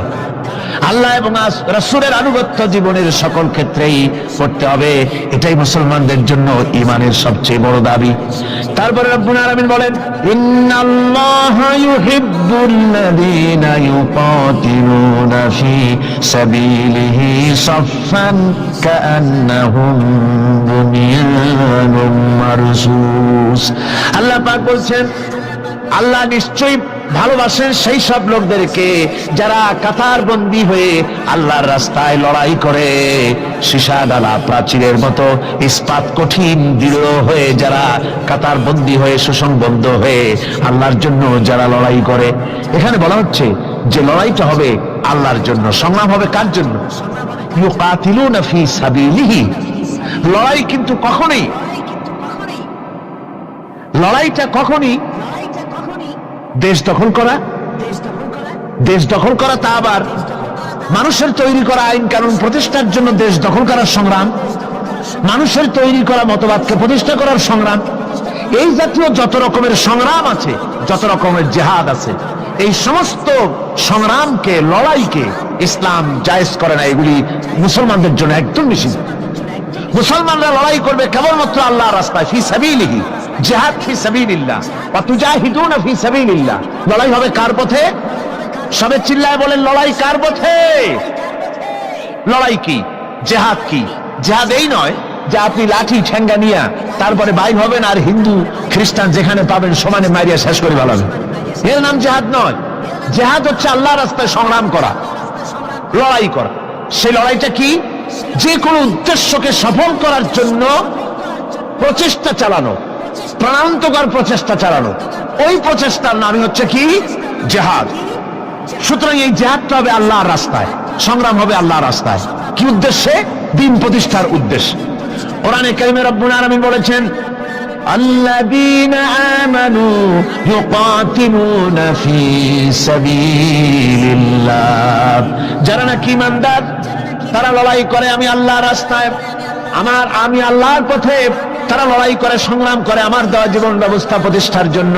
ওয়াল্লাযীনা কাফারু ইউকাতিলুনা ফি সাবিলিত তাগুত। আর যারা নাকি কাফের, ভালো করে শুনেন, আল্লাহ পাক বলছেন যারা নাকি কাফের তারাই লড়াই করে মানুষের তৈরি করা তাগুতের পথে লড়াই করে, অর্থাৎ আল্লাহর দেওয়া রাসূলের দেওয়া বিধানকে বাদ দিয়ে মানুষের তৈরি করা, অন্যের তৈরি করা মতবাদ প্রতিষ্ঠার পিছনে সংগ্রাম করে। এখন আপনি দেখেন এই পৃথিবীতে সমাজতন্ত্র কার তৈরি? মানুষের। আল্লাহর না মানুষের? যারা বলেন এটা কার তৈরি? আল্লাহর না মানুষের? জাতীয়তাবাদ কার তৈরি? আল্লাহর না মানুষের? পুঁজিবাদ কার তৈরি? আল্লাহ না মানুষের? সমাজতন্ত্র কার তৈরি? আল্লাহ না মানুষের? ধর্মনিরপেক্ষতাবাদ কার তৈরি? আল্লাহ না মানুষের? এই সমস্ত মতবাদকে মানুষের তৈরি করা, এসব মতবাদকে প্রতিষ্ঠিত করার জন্য যারাই সংগ্রাম করে, যারাই লড়াই করে, আল্লাহ পাক বলেছেন ওয়াল্লাযীনা কাফারু ইউকাতিলুনা ফি সাবিলিত তাগুত। এরা হচ্ছে লড়াই করে তাগুতের পথে, শয়তানের পথে। কার পথে এগুলি? শয়তানের পথ। জোরে বলেন এই পথগুলি কার? শয়তানের পথ। যারা মুমিন তারা লড়াই করবে আল্লাহর পথে। সুতরাং লড়াই হতে হবে সবসময় আল্লাহর পথে। আর সেই লড়াই বিচ্ছিন্ন ভাবে নয়, কাতারবন্দী হয়ে সুসংহত সাংগঠনিক প্রক্রিয়ায় সুশৃঙ্খল ভাবে সাংগঠনিক ফয়সলা সিদ্ধান্তকে মেনে নিয়ে আমিরের হুকুমকে অনুসরণ করে ঐক্যবদ্ধভাবে যদি লড়াই হয়, সে লড়াইয়ে বিজয় আসবে আল্লাহর পক্ষ থেকে। বিচ্ছিন্ন ভাবে নয়, ঐক্যবদ্ধভাবে কাজ করতে হবে। এই আয়াতের মূলনীতির ভিত্তিতে রাসূল পাক সাল্লাল্লাহু আলাইহি ওয়াসাল্লামের নেতৃত্বাধীন এমন এক মহা সামরিক শক্তি গড়ে উঠেছিল যার সামনে তদানীন্তন রোম, পারস্য পদানত হয়েছিল। সুবহানাল্লাহ পড়েন। সুতরাং এমন একটি বাহিনী গড়ার জন্য মুমিনদের প্রতি বলা হচ্ছে যে তোমরা হবে সেই ধরনের বাহিনী যারা নাকি লড়বে আল্লাহর রাস্তায়, আল্লাহর পথে লড়াই করবে নিজেদের জান এবং মাল দিয়ে ঐক্যবদ্ধভাবে। তারপরে আল্লাহ রাব্বুল আলামিন বলছেন وَإِذْ قَالَ مُوسَى لِقَوْمِهِ يَا قَوْمِ لِمَ تُؤْذُونَنِي وَقَدْ تَعْلَمُونَ أَنِّي رَسُولُ اللَّهِ إِلَيْكُمْ فَلَمَّا زَاغُوا أَزَاغَ اللَّهُ قُلُوبَهُمْ وَاللَّهُ لَا يَهْدِي الْقَوْمَ الْفَاسِقِينَ। স্মরণ করো মুসা আলাইহিস সালামের কথা। এই কথাগুলি আল্লাহ মুসলমানদের স্মরণ করাচ্ছেন। কাদেরকে? মুসলমানদেরকে। মুসা আলাইহিস সালামের কথা স্মরণ করো। তিনি তার কওমদেরকে বললেন, হে কওম, হে আমার জাতি, তোমরা কেন আমাকে উৎপীড়িত করছো, কেন আমাকে কষ্ট দিচ্ছ? ওয়াকাদ তা'লামুনা আন্নী রাসূলুল্লাহি ইলাইকুম, আর একথা তোমরা ভালো করেই জানো যে আমি তোমাদের জন্য রাসূল হয়ে এসেছি আল্লাহর পক্ষ থেকে। বন্ধুগণ, কোরআনে কারীমে একথা বলা হয়েছে, সর্বত্র প্রায় এসেছে, নবীদের উপরে সমকালীন যুগের লোকেরা নবীদেরকে কষ্ট দিয়েছে, মুসিবত দিয়েছে। কারণ কি? নবীদের স্বভাব খারাপ ছিল, তাই নাকি? নাউযুবিল্লাহি মিন যালিক। নবীরা স্বভাব চরিত্রের দিক থেকে সর্বশ্রেষ্ঠ। নবীদের জন্য সমকালীন লোকেরা খেপলো কেন? খেপেছে একটাই কারণ ছিল। নবীদের বিরুদ্ধে খেপার একটি কারণ, তা হচ্ছে নবীরা দুনিয়ার মানুষের সামনে বলেছেন, ইয়া কওমি ইবুদুল্লাহা মা লাকুম মিন ইলাহিন গায়রু। নবীরা দাওয়াত দিয়েছেন, ও আমার কওম, ও আমার জাতি, এক আল্লাহ ছাড়া কারো গোলামি করা যাবে না, কারো আনুগত্য করো না, দাসত্ব করো, গোলামি করো একমাত্র আল্লাহ রাব্বুল আলামিনের। অন্য আয়াতে এসেছে, আল্লাহ পাক বলেছেন, ওয়ালাকাদ বা'আথনা ফি কুল্লি উম্মাতির রাসূলা আন ইবুদুল্লাহা ওয়াজতানিবুত তাগুত। আমি এমন কোন জাতি নাই, এমন কোন দল নাই যাদের জন্য নবী প্রেরণ করি নাই। নবীরা গিয়া তাদেরকে বলেছেন, এক আল্লাহর গোলামি করো, আর মানুষের দাসত্ব তাগুতের গোলামি বর্জন করো, আল্লাহর গোলামি করো। এই কথা বলার সঙ্গে সঙ্গে তাগুত খেপে গেছে। কে খেপে গেছে? কে খেপেছে? তাগুত সহ্য করতে পারে নাই। তাগুত বলা হয় সেই শক্তিকে, যে শক্তি নিজে শুধু আল্লাহর আইন অমান্য করে বসে থাকে না, অন্যদেরকেও আল্লাহর আইন অমান্য করতে বাধ্য করে। ওরাই খেপে গেল। ওরা খেপে মার আরম্ভ করে দিল। হযরতে মুসা আলাইহিস সালাম মার খেয়েছেন। হযরতে মুসা আলাইহিস সালাম, হযরতে ঈসা আলাইহিস সালাম, ইব্রাহিম আলাইহিস সালাম, নূহ আলাইহিস সালাম, এমন কোন পয়গম্বর আছেন যিনি মার খান নাই? কোরআনে কারীম বলা হচ্ছে, ইয়া হাসরাতান আলাল ইবাদ মা ইয়াতিহিম মির রাসূলিন ইল্লা কানু বিহি ইস্তাহজিউন। আফসোস বান্দার উপরে, এমন একজন রাসূল পাঠাই নাই যার সঙ্গে সমকালীন যুগের লোকেরা ঠাট্টা করে নাই, বিদ্রুপ করে নাই, পাগল বলে নাই। এমন একজনও পাঠাই নাই। যাকেই পাঠিয়েছি তার সাথে সমকালীন লোকেরা ঝগড়া বিবাদ করেছে, মারধর করেছে, অত্যাচার করেছে। বিশ্বকবি, কবি সম্রাট আল্লামা ইকবাল রহমাতুল্লাহ আলাইহি বলেছেন, সতীজা কা রহা হ্যায় আজল সে তা ইমরোজ, সতীজা কা রহা হ্যায় असल से तायमरोज चरागे मुस्तफा भी से शरारे बुलाबीस। মুস্তফার দ্বীপ শিখার সাথে, মুস্তফার দ্বীপ শিখার সাথে আবু লাহাবের অগ্নিস্ফুলিঙ্গের সংঘর্ষ চলে এসেছে। আবহমান কাল থেকে শুরু হয়েছে, আজও চলছে, কিয়ামত পর্যন্ত চলতে থাকবে। তবে কিনা আবু জাহেলের, আবু লাহাবের অগ্নিস্ফুলিঙ্গ নির্বাপিত হয়ে যাবে, আর মুস্তাফা সাল্লাল্লাহু আলাইহি ওয়াসাল্লামের দীপ শিখা জ্বলতেই থাকবে, নিভে যাবে না। সুবহানাল্লাহ পড়ে, নিভে যাবে না। কারণ হচ্ছে আল্লাহ পাক বলেছেন, ইউরিদুনা লিইউতফিউ নূরাল্লাহি বিআফওয়াহিহিম ওয়াল্লাহু মুতিম্মু নূরিহি ওয়ালাউ কারিহাল কাফিরুন। কাফের বেঈমানেরা চায় মুখের ফু দিয়ে আমার আলোকে নির্বাপিত করে দেবে, আমার দ্বীনকে দুনিয়া থেকে মিটিয়ে দেবে। আল্লাহ পাক বলেন, আমি আমার দ্বীনকে পূর্ণতা দান করব, যার জমকের সাথে আমার দ্বীন দুনিয়ার বুকে প্রতিষ্ঠিত হবে। তাতে কাফেরদের কলিজার ভিতরে যতই জ্বালা যন্ত্রণা হোক না কেন, ওদের মনে যত কষ্ট হোক, ইসলাম প্রতিষ্ঠিত হবে। আল্লাহ বলেছেন। কে বলেছেন? আল্লাহ পাক। আমি আমার দ্বীনকে পূর্ণতা দান করব। সুতরাং কাফেররা বাধা দিল নবীদের। কারা বাধা দিল? কাফেররা। যারা বাধা দিল তারা সংখ্যায় 3 শ্রেণী। কয় শ্রেণী? ভালো করে মনে রাখেন। 3 শ্রেণীর লোকেরা নবীদেরকে বাধা দিয়েছে। মুসা আলাইহিস সালাম বলছেন, কেন আমাকে কষ্ট দিচ্ছ অথচ তোমরা জানো যে আমি আল্লাহর রাসূল? এই যে পয়গম্বরদেরকে বাধা দিল 3 শ্রেণীর লোকেরা। কারা দিল? 3 শ্রেণীর লোকেরা দিল। প্রথম শ্রেণী হচ্ছে রাষ্ট্র শক্তি। প্রথম কারা? 2 নম্বরে বাধা দিল বিত্তশালী, যাদের টাকা আছে, পয়সা আছে, বড় লোক। এই বিত্তশালী ধনাঢ্য ব্যক্তি হলো 2 নম্বর। আর 3 নম্বরে বাধা দিল ধর্মের নামের 1 শ্রেণীর ব্যবসায়ীর দল। তাহলে কয়টা হলো? 3টা। 3 শ্রেণীর লোকেরা বাধা দিয়েছে নবীদেরকে। বর্তমানে তারা আর নাই। জি, বর্তমানেও আছে, ভবিষ্যতেও থাকবে। 3 শ্রেণীর লোকেরাই বাধা দিয়েছে, বর্তমানেও দিচ্ছে, ভবিষ্যতেও। এই 3 শ্রেণীর প্রথম শ্রেণী হলো রাষ্ট্রশক্তি। রাষ্ট্রশক্তি বাধা দিল কেন? কেন বাধা দিল? রাষ্ট্রশক্তি যেমন ফেরাউন, রাষ্ট্রশক্তি নমরুদ, রাষ্ট্রশক্তি হচ্ছে আবু জেহেল, আবু লাহাব, আবু সুফিয়ান, উতবা, সাইবা, মুগীরা। এরা বাধা দিল, রাষ্ট্রশক্তি বাধা দিল। বাধা দেওয়ার কারণ হলো রাসূলুল্লাহ বলেছেন, নবীরা বলেছেন, তারা বলেছেন সবাই, ইয়া কওমি ইবুদুল্লাহ মা লাকুম মিন ইলাহিন গায়রু। নবীজি বলেছেন, ইয়া আইয়ুহান নাস কুলু লা ইলাহা ইল্লাল্লাহ তুফলিহু। ও মানব সকল, ঘোষণা করে দাও কোনো ইলাহ নাই, কোনো আইনদাতা নাই, কোনো বিধানদাতা নাই, আল্লাহ ছাড়া কোনো উপাস্য নাই, মাবুদ নাই। এই কথাগুলি যখন নবীরা বলেছেন, তখন সমকালীন রাষ্ট্রশক্তি বুঝতে পেরেছে আমাদের মাতবাড়ি তো আর চলবে না, মাতবাড়ি শেষ।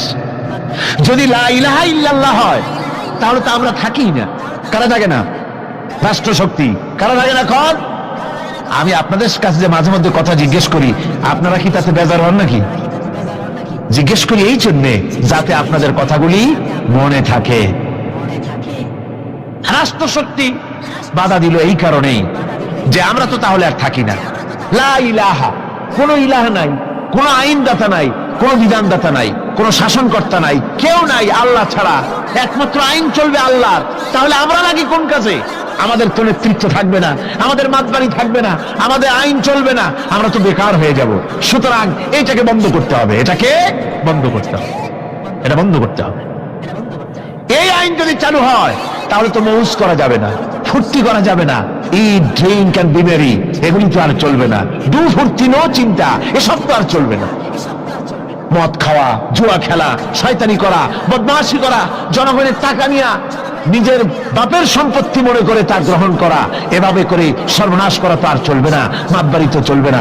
সুদ যদি কোন দেশ আল্লাহর কোরআন অনুযায়ী হারাম ঘোষিত হয়, আল্লাহ তো হারাম করে দিয়েছে, দেশে যদি সুদ মুক্ত ব্যাংকিং চালু হয় তাহলে উপকৃত হবে শুধু মুসলমান না সব জাতের মানুষ? সব জাতের মানুষ। সুদ দিয়ে মানুষ শোষিত হয়। মদ যদি বন্ধ হয়ে যায়, রাষ্ট্রশক্তি যদি কোরআনের আইন অনুযায়ী, আল্লাহ বলেছেন মদ হারাম, মদ যদি নিষিদ্ধ ঘোষিত হয়, উপকার পাবে না সবাই উপকার পাবে? জেনা যদি বন্ধ হয়ে যায়, সরকার কর্তৃক জেনা যদি বন্ধ করে দেওয়া হয়, তাহলে উপকার কি মুসলমানদের না সারা পৃথিবীর সমস্ত মানুষের? পর্দা করা ফরজ, এই পর্দা প্রথা যদি চালু হয় তাহলে নারীর ইজ্জত রক্ষা হবে শুধু মুসলমানদের না সারা পৃথিবীর সমস্ত নারীর? দেখুন, ইসলামের মদ বলেন, সুদ বলেন, ঘুষ বলেন, জেনা বলেন, জুয়া বলেন, যত রকমের আইন ইসলাম করেছে, চোরের হাত কাটা আইন হোক, আর আপনার হত্যাকারীকে কতল করাই হোক, কিসাস হোক, যত রকমের আইন করেছে, সমস্ত আইন দ্বারা উপকৃত হবে সারা পৃথিবীর সমস্ত মানুষ। এই জন্য ইসলাম সাম্প্রদায়িক নয়, মুসলমানেরও সাম্প্রদায়িক নয়, ইসলাম হচ্ছে সার্বজনীন, ইসলাম হচ্ছে বিশ্বজনীন। আজকে রাষ্ট্রশক্তি 1 নম্বরেই বাধা দেয় তাদের ক্ষমতাকে টিকিয়ে রাখার জন্য, ক্ষমতাকে কুক্ষিগত করার জন্য, হারাম ভাবে, অবৈধভাবে সরকারের জনগণের মালকে, সম্পদকে ভক্ষণ করার জন্য, নিজেদের ফুর্তি, নিজেদের মনের চাহিদা, নিজেদের নাফস এবং প্রবৃত্তি অনুযায়ী চলার জন্য তারা এই নিজেদের ক্ষমতাকে টিকিয়ে রাখার জন্য ইসলামকে চিরকাল তারা বাধা দিয়ে এসছে। 2 নম্বরে বাধা দিয়েছে যারা, সেটা হচ্ছে কি? বিত্তশালী ধনী ব্যক্তিরা, বিত্তশালী ধনাঢ্য ব্যক্তিরা, ওরাই ইসলামের চিরকাল ইসলামের বাধা দিয়ে আসছে, এখনো দিচ্ছে, ভবিষ্যতে দেবে, তবে সব না। ধনী হযরত ওসমান রাদিয়াল্লাহু তাআলা আনহু ধনী ছিলেন, ওই রকম ধনী ব্যক্তি এখন আলহামদুলিল্লাহ কিছু কিছু আছে যারা হযরত ওসমান রাদিয়াল্লাহু তাআলা আনহুর মতো দুহাতে সম্পদ বিলায় দেয়, নাম কামাবার জন্য না, আল্লাহর রাস্তায় দিয়ে দেয়। আছে না দুই একজন? আছে, সমাজে আছে। কিন্তু অধিকাংশ বিত্তশালী ব্যক্তিবর্গ তারা বাধা দেয় ইসলামকে। বাধা দেয় কেন? বাধা দিয়েছিল মুসা আলাইহিস সালামের জামানায়, হুজুরের জামানায় উমাইয়া বাধা দিয়েছিল। এভাবে করে প্রত্যেক যুগে বড় বড় ধনীরা তারা ইসলামকে বাধা দেয়। তাদের আল্লাহ তাদের টাকা দিয়েছে, পয়সা দিয়েছে, অবৈধভাবে তারা পয়সা নিজেরা উপার্জন করেছে। এই পয়সা দিয়ে তারা সাহায্য করে বাতিলকে, ইসলামকে সাহায্য করে না। ইসলামকে সাহায্য করে না। বাতিলকে অমুক দলের নেতা আসবে, অমুক দলের অমুক আসবে, 50,000 টাকা দিয়ে দেয়, 50,000 টাকা, 2 লাখ টাকা, 5 লাখ টাকা, অমুকের ইলেকশন তো দিয়ে গেল 5 লাখ, 10 লাখ, 20 লাখ, কোটি গানের টাকা দিয়ে গেল, 2-3 কোটি দিয়ে দিল। কিন্তু ইসলামের কোরআনের মাহফিল হবে, তাফসীর হবে, 5টা টাকা বাইরেতে কলিজাটা ছটফট করতে থাকে এইসব লোকের, ঠিক কিনা কন? ইসলামের জন্য কাজ হবে, ইসলামের জন্য কোন প্রোগ্রাম হাতে নেওয়া হয়েছে, অথবা ইসলামের জন্য নির্বাচন হচ্ছে, এই ধরনের যত রকমের প্রক্রিয়া আছে, এই প্রক্রিয়াগুলি করতে গেলে পরে তখন তাদের থেকে টাকা বের হতে চায় না, বাতিলকে সাহায্য করে চূড়ান্ত ভাবে, আর ইসলামকে দিতে চায় না। তার কারণ ইসলাম যদি ক্ষমতায় যায় তাহলে অবৈধ পন্থায় যেসব টাকা রোজগার করা হয়েছে এই পথগুলি বন্ধ হয়ে যাবে। তাই তাদের ভয় ইসলামের প্রতি, যেগুলি পথ যদি বন্ধ হয়ে যায় তাহলে তো আমাদের ফুর্তি আর চলবে না, মউত চলবে না, জিনা ব্যভিচার চলবে না, শয়তানি বদমাশি চলবে না। সেই জন্য তাদের টাকা দিয়ে তারা ইসলামকে দুহাতে ঠেকাবার জন্য তারা প্রচেষ্টা চালায়। কথা বুঝতে পেরেছেন? এরপরে 3 নম্বরে যারা বাধা দেয় তারা হলো ধর্মের নামের এক শ্রেণীর ব্যবসায়ীর দল। ধর্মের নামের এক শ্রেণীর ব্যবসায়ী দল। এরা হচ্ছে আল্লাহ রাব্বুল আলামিন কোরআনে কারীমের মধ্যে বলেছেন, ইয়া আইয়ুহাল্লাযীনা আমানু ইন্না কাসীরাম মিনাল আহবারি ওয়ার রুহবানি লায়াকুলুনা আমওয়ালান নাসি বিল বাতিল ওয়া ইয়াসুদ্দুনা আন সাবিলিল্লাহ। আল্লাহ রাব্বুল আলামিন বলেন, বিশ্বাসীরা শোনো, আরেক দল লোক হচ্ছে যারা আহলে কিতাবের এক শ্রেণীর পীর দরবেশ আলেম জাতীয় এক শ্রেণীর লোক, যারা নাকি আবার এবং রহবান, কোরআনের পরিভাষায় বলা হয়েছে এদের কাজ হলো মানুষের মালকে, সম্পদকে বাতিল পন্থায় ভক্ষণ করা। নিজেদেরকে জনগণের সামনে এভাবে পেশ করে যে তারাই যেন বেহেশতের এজেন্ট, তাদেরকে খুশি করতে পারলেই আল্লাহ খুশি হয়ে যাবে। এই জাতীয় একটা ভাব দ্বারা তারা মানুষের সামনে নিজেকে পেশ করে থাকে, আর ধর্মের বিভিন্ন অনুভূতি দিয়ে মানুষের কাছ থেকে টাকা পয়সা শোষণ করে নেওয়ার পথ চালু করে দেয়, সহজে বেহেশতে যাওয়ার পথ চালু করে দেয়। এ ধরনের অনেক বেদাতপূর্ণ কাজ তারা করে, আর বেদাত আর শিরকের মাধ্যমে ধর্মীয় অনুভূতি দিয়ে মানুষের কাছ থেকে টাকা পয়সা লুট করে নেওয়ার জন্য চেষ্টা করে। এই যে আপনি দেখেন বর্তমানে এই যে রজব মাস, এটা সাবান শুরু হয়েছে বোধহয়, রজব মাস চলে গেল, রজব মাস আসতে পরে খাজা বাবার মহব্বতের লোকের আর অভাব থাকে না, এমনি নামাজ পড়ে না, কিন্তু রজব মাস আসতে পরে তখন ড্যাগ নিয়ে ড্যাগের উপরে লাল কাপড় চড়াই দিয়া, শালু কাপড় চড়াই দিয়া তারপরে টাকা পয়সা রোজগার করার জন্য দারুণ ভাবে চেষ্টা করে। খাজার এত মহব্বত, নামাজ পড়ে না একক তো, বুঝলেন, নামাজ পড়ে না, খাজার দারুণ মহব্বত করে। আসলে তো খাজার মহব্বত না, আসল ব্যাপারটা হচ্ছে ইয়া খাজা কুস্তু আজা, পেট তো ভর যা, নিজের পেট ভরার জন্য, নিজের টাকা পয়সা লুটতরাজ করার জন্য এইভাবে করে তারা খাজার মহব্বত হিসাবে নিজেকে পেশ করে। এইভাবে কেউ মাজার দিয়া, কেউ ওরস দিয়ে, কেউ এই ধরনের নানান রকমের বিদআতপূর্ণ কাজ করে করে জনগণের কাছ থেকে টাকা পয়সা বাতিল পন্থায় ভক্ষণ করে। আল্লাহ পাক বলছেন, শুধু বাতিল পন্থায় জনগণের মালকে ভক্ষণ করে যদি বসে থাকতো তাওটা হতো, তাও না, ওয়া সুদ্দুনা আন সাবিলিল্লাহ, বাতিল পন্থায় জনগণের মাল ভক্ষণ করে। এটা হলো এক। 2 নম্বরে সব সময় তারা ইসলামী আন্দোলনকে বাধা দেয়। ইসলামের পথে, আল্লাহর পথে সব সময় ফতোয়া দিয়ে, ফতোয়াবাজি করে তারা ইসলামের আন্দোলনের পথে লোকেরা যেন যাইতে না পারে, ইসলামী আন্দোলনে শরীক হতে না পারে, সেজন্য আপ্রাণ প্রচেষ্টা করতে থাকে এই শ্রেণীর লোকেরা। এই 3 শ্রেণীর লোক ইসলামকে চিরকাল বাধা দিয়ে এসেছে। তাই আমি আজকে আপনাদের সামনে এই কথাই বলতে চাই যে আল্লাহ রাব্বুল আলামিন কোরআনে কারীমের এই সূরাটির এই আয়াতগুলির মধ্যে পরিষ্কার করে আমাদের সামনে বলে দিলেন যে মুনাফিকি বর্জন করতে হবে। 1 নম্বরে কি? মুনাফিকি বর্জন করতে হবে। মুনাফিকি মারাত্মক রোগ, সেই রোগগুলি সম্পর্কে আমি আপনাদের সামনে আলোচনা করেছি। 2 নম্বরে বলা হয়েছে আল্লাহ ঘৃণিত, সর্বাধিক ঘৃণিত ব্যক্তি আল্লাহর কাছে মুনাফিকরা। সর্বাধিক ঘৃণিত কারা? মুনাফিকরা। আর সবচাইতে আল্লাহ ভালোবাসেন কাদেরকে? যারা নাকি কাতারবদ্ধভাবে আল্লাহর রাস্তায় লড়াই করে আল্লাহর দ্বীন প্রতিষ্ঠার জন্য, তারা হলো আল্লাহ সবচাইতে বেশি প্রিয়।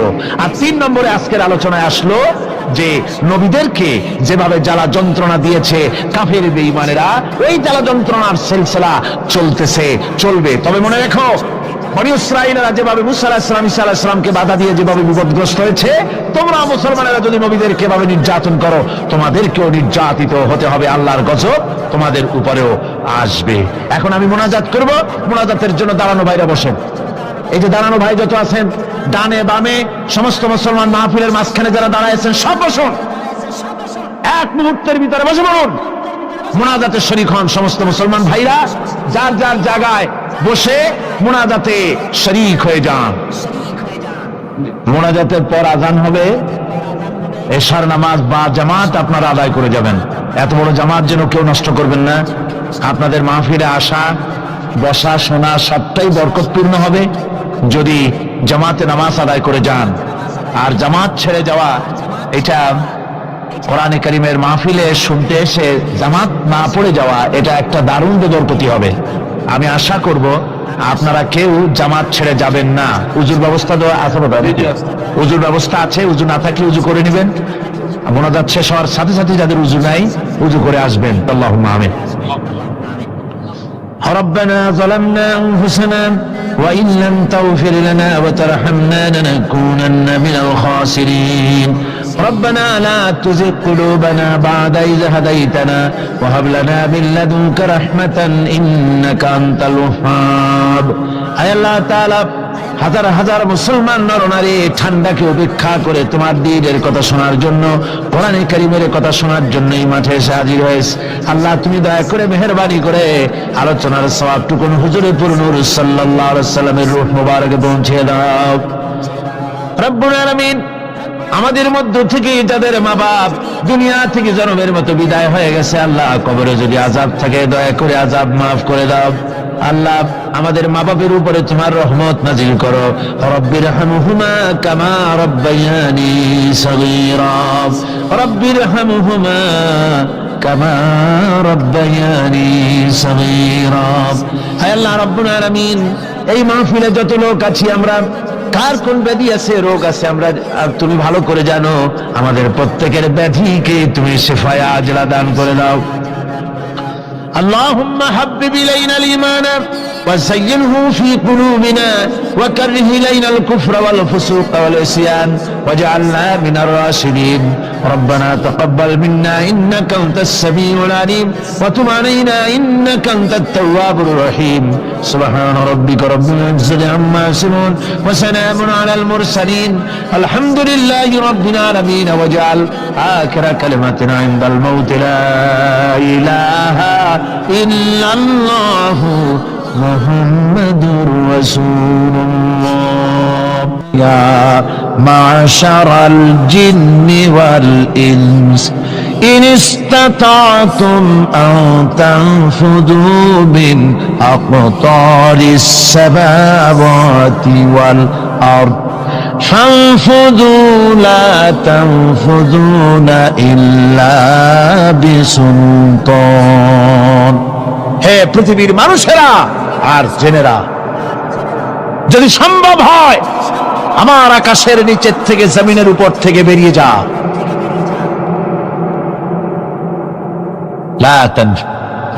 বেরিয়ে যেতে পারবে না। আমি আকাশ এবং জমিন থেকে যদি সম্ভব করতে পারো বেরিয়ে যা। আর যদি কোনো আকাশ থাকে তার নিচে যা, আর যদি কোনো জমিন থাকে তার উপরে যাও। এমন দেশ যদি পাও যেখানে আমার আলো ছাড়া কোনো আলো আছে, আমার বাতাস ছাড়া কোনো বাতাস আছে, আমার চাঁদ সূর্য ছাড়া কোনো চাঁদ সূর্য আছে, যাও সেখানে। আল্লাহ রাব্বুল আলামিন বলেন নাই এরকম যাওয়ার কোনো উপায় নাই। আমি আল্লাহ রাব্বুল আলামিন আকাশ আর জমিন দিয়ে প্যাকেট করে রেখেছি, আটকায় রেখেছি। আমার রাজত্ব থেকে, আমার ক্ষমতা থেকে, আমার কর্তৃত্ব থেকে বেরিয়ে যাওয়ার ক্ষমতা কোনো মানুষের নাই, কোনো জিনের নাই, কোনো প্রাণীর নাই। সুবহানাল্লাহ। মানুষ হচ্ছে অহংকার কিসের হবে? তোমরা হচ্ছ ফকির। আল্লাহ পাক বলছেন ওয়াল্লাহুল গানিয়্যু ওয়া আনতুমুল ফুকারা। আল্লাহ হচ্ছেন গনি। আল্লাহ কি? গনি, বেনিয়াজ, বেপরোয়া। ফাআলুল লিমা ইউরিদ, যা খুশি তাই করে, কারো মুখাপেক্ষী তিনি নন। কোরআনে কারিমে রব্বুল আলামিন বলেছেন, নবী আপনি আমার ব্যাপারে, আমার গুণাবলীর ব্যাপারে বলুন। কুল হুয়াল্লাহু আহাদ, পড়েন সবাই। কুল হুয়াল্লাহু আহাদ আল্লাহুস সামাদ লাম ইয়ালিদ ওয়া লাম ইউলাদ ওয়া লাম ইয়াকুল লাহু কুফুয়ান আহাদ। আল্লাহ পাক বলেন, বান্দারে ও আমার নবী আপনি বলুন, আল্লাহ পাক এক এবং একক, তিনি নিরঙ্কুশ, তিনি বেনিয়াস, তিনি কারো মুখাপেক্ষী নন, তিনি কাউকে জন্ম দেন নাই, তাকেও কেউ জন্ম দেয়নি। আকাশ এবং জমিনে আল্লাহর সমকক্ষ কেউ নাই। তোমরা হচ্ছ ফকির আর আমি আল্লাহ হচ্ছে বেনিয়াস। লিল্লাহি মা ফিস সামাওয়াতি ওয়া মা ফিল আরদ, আকাশে যা আছে জমিনে যা আছে সব আল্লাহ। সব কার? আল্লাহ পাকের। সুতরাং কিসের অহংকার, কিসের মাতবাড়ি? মানুষ পেছনের কথা ভুলে যায়, মোটেই চিন্তা করে না। একটু আগে যারা ক্ষমতায় ছিল আজকে তারা ক্ষমতা হারা, আজকে যারা ক্ষমতায় এলো তারা আবার ক্ষমতা মসনদে বসে দুনিয়ার সব বিপদ আপদ ভুলে যায়। কি করে আরো বেশি লুটপাট করা যায়, আরো বেশি মানুষকে শোষণ করা যায়, মানুষ এই চিন্তাই করে। অহংকারে, ক্ষমতার দর্পে ফেটে পড়ে, চিন্তা করে না পেছনের কথা। আল্লাহ রাব্বুল আলামিন বলেন, যারা নাকি মুমিন বান্দাদের বিনয় এবং বিনম্রতা তাদের মধ্যে সৃষ্টি হয়ে যাবে, তার কারণ হলো আল্লাহ পাক বলেছেন, ওয়ালা তামশি ফিল আরদি মারহান ইন্নাকা লান তাখরিকাল আরদা ওয়া লান তাবলুগাল জিবালা তুলা। ওয়ালা তামশি ফিল আরদি মারহান, আমার জমিনের উপরে অহংকার করে পা ফেলো না। তুমি কি পারবে অহংকার করে আমার জমিনটাকে বাটাই দিতে? কি বলেন, পারা যাবে? অহংকার করে জমিনের উপরে লাথি মারেন জোরে, জমিন ফাটবে? ফাটবে না, আপনার পা ছিঁড়ে যাবে। আপনি কি পারবেন অহংকার করে পাহাড়ের উচ্চতা লাফ দিয়ে ছাড়াই যেতে পারবেন? তাও পারবেন না।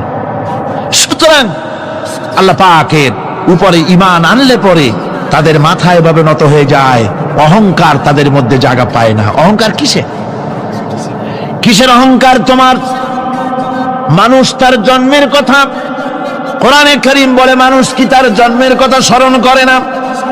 তোমার তো এমন অবস্থা ছিল, দুনিয়ায় উল্লেখযোগ্য বিষয়বস্তু হিসাবে তুমি পরিগণিত ছিলে না। তুমি হচ্ছ, তোমার জন্মের উৎস কথা হচ্ছে এক ফোঁটা নাপাক পানি, এমন নাপাক পানি যা শরীর থেকে নির্গত হলে পরে গোসল করা ওয়াজিব হয়ে যায়। এমন এক ফোঁটা নাপাক পানি যার জন্মের উৎস, তার আবার অহংকার কিসের? পৃথিবীতে অহংকার যারাই করলো আল্লাহ পাক তাদেরকে ভালো করে দেখায় দিলেন। নমরুদকে দেখায়ছেন, ফেরাউনকে দেখায়ছেন, যুগের ছোট ছোট নমরুদ ফেরাউন যেখানে যেখানে খুদে খুদে ফেরাউন হয়েছে আল্লাহ সকলকেই দেখিয়ে দিয়েছেন। দেন নাই? দেখিয়ে দিয়েছেন। সুতরাং মাথা নিচু করে চলতে হবে, বিদ্যার বড়াই করা চলবে না। কত লেখাপড়া করেছো তুমি? এমএ পাস করেছো, তাতে কি হয়েছে? সবে মাত্র বর্ণবোধ পড়েছো, জ্ঞানের রাজ্যে পা ঢুকিয়েছো, এখনো কিছু শেখনি। টাইটেল পাস করেছো, তো কি হয়েছে? কদ্দুর শিখেছো?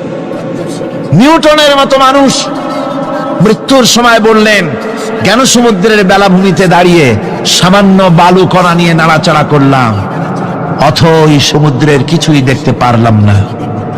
শেখ সাদী রহমতুল্লাহ আলাইহি ইন্তেকালের সময় বলেছেন, মালুম শোধ কি হিচ মালুম না শোধ, সারা জীবন সাধনা করে বুঝিলাম ইহা যে কিছুই বুঝিলাম না। এগুলি হচ্ছে জ্ঞানীদের কথা। আর কোন রকম ইউনিভার্সিটির বারান্দা দিয়ে 3-4 দিন হাঁটছে, কয় যে সব বুঝি। কি বুঝছো? কয় দেয়ার ইজ নো গড, স্রষ্টা বলতে কেউ নেই। পাগল কি আর গাছে ধরে মিয়া? সুতরাং বিদ্যার বড়াই চলবে না, স্বাস্থ্যের বড়াই চলবে না, অর্থের বড়াই চলবে না। অর্থের বড়াই করবে, কত অর্থ তোমার হয়েছে, আল্লাহ যদি ইচ্ছে করেন ব্রেনের মধ্যে, মগজের মধ্যে এমন টিউমার করে দিবেন, মগজের মধ্যে এমন ক্যান্সার করে দেবেন, হার্টের ভিতরে এমন ক্যান্সার লাগায় দিবেন, 14 গোষ্ঠী বিক্রি করলে ঔষধের পয়সা হবে না।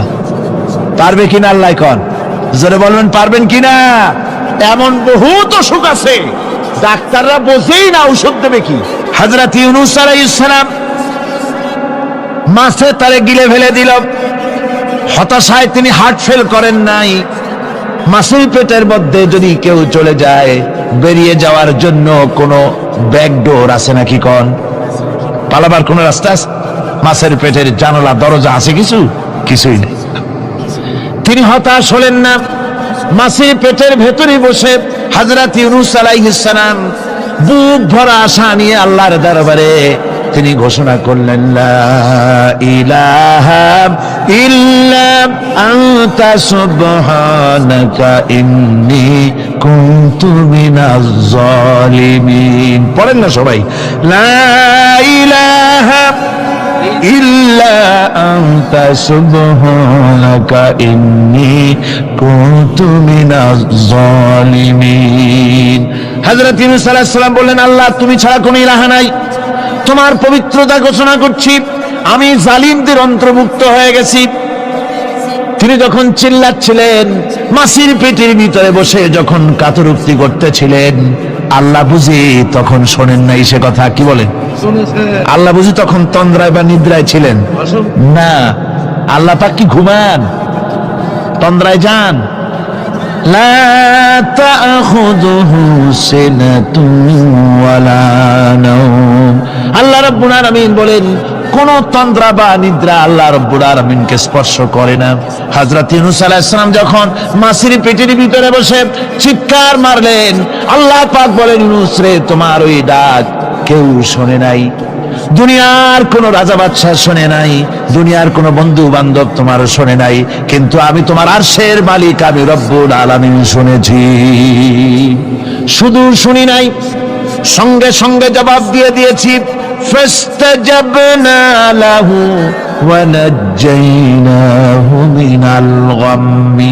পড়েন, ফাস্তাজাবনা লাহু ওয়া নাজ্জাইনাহু মিনাল গাম্মি ওয়া কাযালিকা নুজিল মুমিনিন। আল্লাহ পাক বলেন, আমি জবাব দিলাম। মাছের পেটের ভিতরে বেদনা শুরু হয়ে গেল, মাছ আর তলদেশে শুয়ে থাকতে পারলো না, সাঁতরাতে পারলো না, মাছ ভেসে উঠল উপরে। পেটের যন্ত্রণায় মাছ কিনারায় চলে এসে বমি করে দিতে পারলে যেন বাঁচি, এই অবস্থা মাছের হলো। কিনারায় চলে এলো, বমি করে ইউনূস আলাইহিস সালামকে ফেলে দিল, মাছও বাঁচলো, ইউনূস আলাইহিস সালামও বাঁচলো।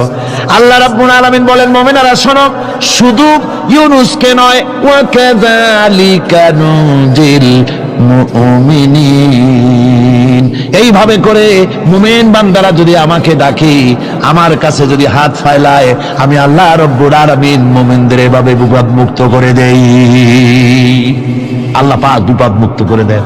ওয়া মান ইয়াত্তাকিল্লাহা ইয়াজআল লাহু মাখরাজা। আল্লাহকে যে ভয় করে, আল্লাহ তার জন্য রাস্তা খুলে দেন। জোরে কোন সুবহানাল্লাহ। দেখেন, ইউসুফ আলাইহিস সালাম, জুলাইখা তাকে আটকায় ফেলেছে ঘরের মধ্যে, তালা দেওয়া, খিল দেওয়া, সিটকানি মারা, পালাবার পথ নাই, চতুর্দিকে উলঙ্গ নগ্ন চিত্র। আর এই সুন্দরী যুবতী নারী জুলাইখা তার প্রেম নিবেদন করেছে হযরত ইউসুফের কাছে। যৌবনে ভরা টকবগে যৌবনের যুবক হযরত ইউসুফ আলাইহিস সালাম, সৌন্দর্যের পিরামিড, বাঁচার কোনো পথ নাই জুলাইখার কুপ্রবৃত্তি চরিতার্থ করে দেওয়া ছাড়া। কিন্তু হযরতে ইউসুফ আলাইহিস সালাম আল্লাহ রাব্বুল আলামিনকে ডাকলেন, হতাশায় ভেঙে পড়লেন না, আল্লাহকে ভয় করলেন, আল্লাহকে ডাকলেন। আল্লাহকে ডেকে, আল্লাহকে ভয় করে তালাবদ্ধ দরজার দিকে যখন দৌড় মারলেন, রব্বুল আলামিন আপন কুদরতে দরজার তালাগুলি খুলে দিলেন। ভাইরা আমার, এভাবে করে মুমিনেরা কখনো হতাশ হয় না। ফাইন্না মাআল উসরি ইউসরা, ইন্না মাআল উসরি ইউসরা। মনে রাখতে হবে, দুঃখ কষ্টের সাথে থাকে সুযোগ সুবিধা, আর প্রত্যেক অসচ্ছলতার সাথে থাকে উদার সচ্ছলতা। এর কোনো বিপরীত কখনই হয় না। আল্লাহ রাব্বুল আলামিন এইভাবে করে মুমিনদেরকে বলেছেন যেন তারা হতাশায় ভেঙে না পড়ে। আল্লাহ পাক বলে, বান্দা যখন আমাকে ডাকে, আমি বান্দার একদম নিকটে, তার ঘাড়ের চাইতেও নিকটে। ওয়া নাহানু আকরাবু ইলাইহি মিন হাবলিল ওয়ারিদ। আমি আমার বান্দার সারাত যে রগের উপরে তার মাথা, এর থেকেও আমি আমার বান্দার বেশি নিকটে। সুবহানাল্লাহ পড়ে। আমি তোমার কাছে, আমার কাছে মাপ চাও, যত বড় গুনাহ হোক। ওয়া ক্বালা রাব্বুকুম উদউনি আস্তাজিব লাকুম। তোমার প্রভু তোমাকে ডেকে বলেছে, আমাকে ডাকো, আমি মাফ করে দেব। সুবহানাল্লাহি ওয়া বিহামদিহি। কত বড় কথা, আমাকে ডাকো, নিরাশ হয়েও না, হতাশ হয়েও না। আল্লাহর গজব বেশি না রহমত বেশি? আল্লাহর রহমত বেশি। হাদিসে কুদসির ভিতরে এসেছে, আল্লাহ পাক বলেছেন, কোন বান্দা যদি আমার দিকে এক বিগত অগ্রসর হয়, আমার রহমত তার দিকে এক হাত এগিয়ে যায়। কোন বান্দা যদি আমার দিকে হেঁটে আসে, আমার রহমত তার দিকে দৌড়ে যায়। বান্দা যখন আল্লাহর দরবারে দুহাত উঁচু করে চোখের পানি ফেলে দেয়, মুসলিম শরীফের হাদিসের ভিতরে এসেছে, গভীর রাতের তৃতীয় অংশে আল্লাহ রাব্বুল আলামিন প্রথম আকাশে আসেন আর ডেকে বলেন, পৃথিবীতে আছো নাকি কেউ গুনাহ করে জীবন বরবাদ করে দিয়েছো, আমার কাছে মাপ চাও। ঋণগ্রস্ত আছো, অসুস্থ আছো, অপমানিত আছো, কে আছো মাজলুম, আমাকে ডাকো, আমার কাছে বলো, আমি ডাকের সাড়া দেব, জীবনের আশা পূরণ করে দেব। ওই সময় যেই সমস্ত লোকেরা কান্দে তাহাজ্জুদের নামাজ পড়ে, আল্লাহ জিজ্ঞেস করেন ফেরেশতারা, অমুক অমুক দেশে অমুক অমুক বান্দারা কান্দে কেন? ফেরেশতারা বলে, রব্বুল আলামিন তুমি তো ভালো করে জানো। আল্লাহ বলেন, জানি, তবু তোমাদের মুখে শুনতে চাই। তারা বলে, রব্বুল আলামিন তোমার এই বান্দা গুনাহ করেছি, গুনার জন্য মাপ চায়, জাহান্নাম থেকে বাঁচতে চায়। আল্লাহ পাক বলেন, ফেরেশতারা আমার এই বান্দারা আমারে দেখেছে নাকি? বলে দেখে নাই। বলে আমার দোজখ দেখেছে নাকি? বলে না, তাও দেখে নাই। আমার বেহেশত দেখেছে নাকি? বলে না, তাও দেখে নাই।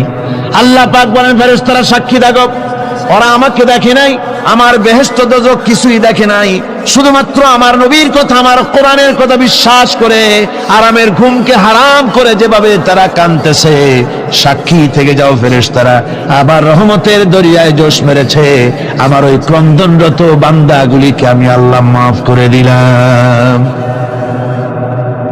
সুতরাং মুমিন বান্দা যারা, আল্লাহর মুমিন বান্দা যারা, এই ঈমানের কোয়ালিটি, এটাও হতাশায় নিরাশায় ভেঙে পড়বে না। গুনাহ তো মানুষই করে, গুনাহ হয়ে গেছে, মাপ চাও। তোমার গুনাহ কদ্দুর? তোমার গুনাহ যদি হয় পাহাড় সমান, আল্লাহর রহমত আকাশ সমান।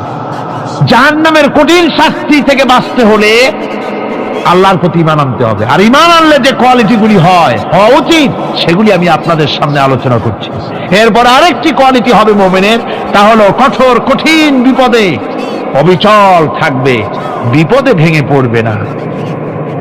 বিপদ আপদ, শত্রুতা, ক্ষয় ক্ষতি যা কিছু হয় সবই আল্লাহর পক্ষ থেকে, এটা মেনে নিতে হবে এবং ধৈর্য ধারণ করতে হবে।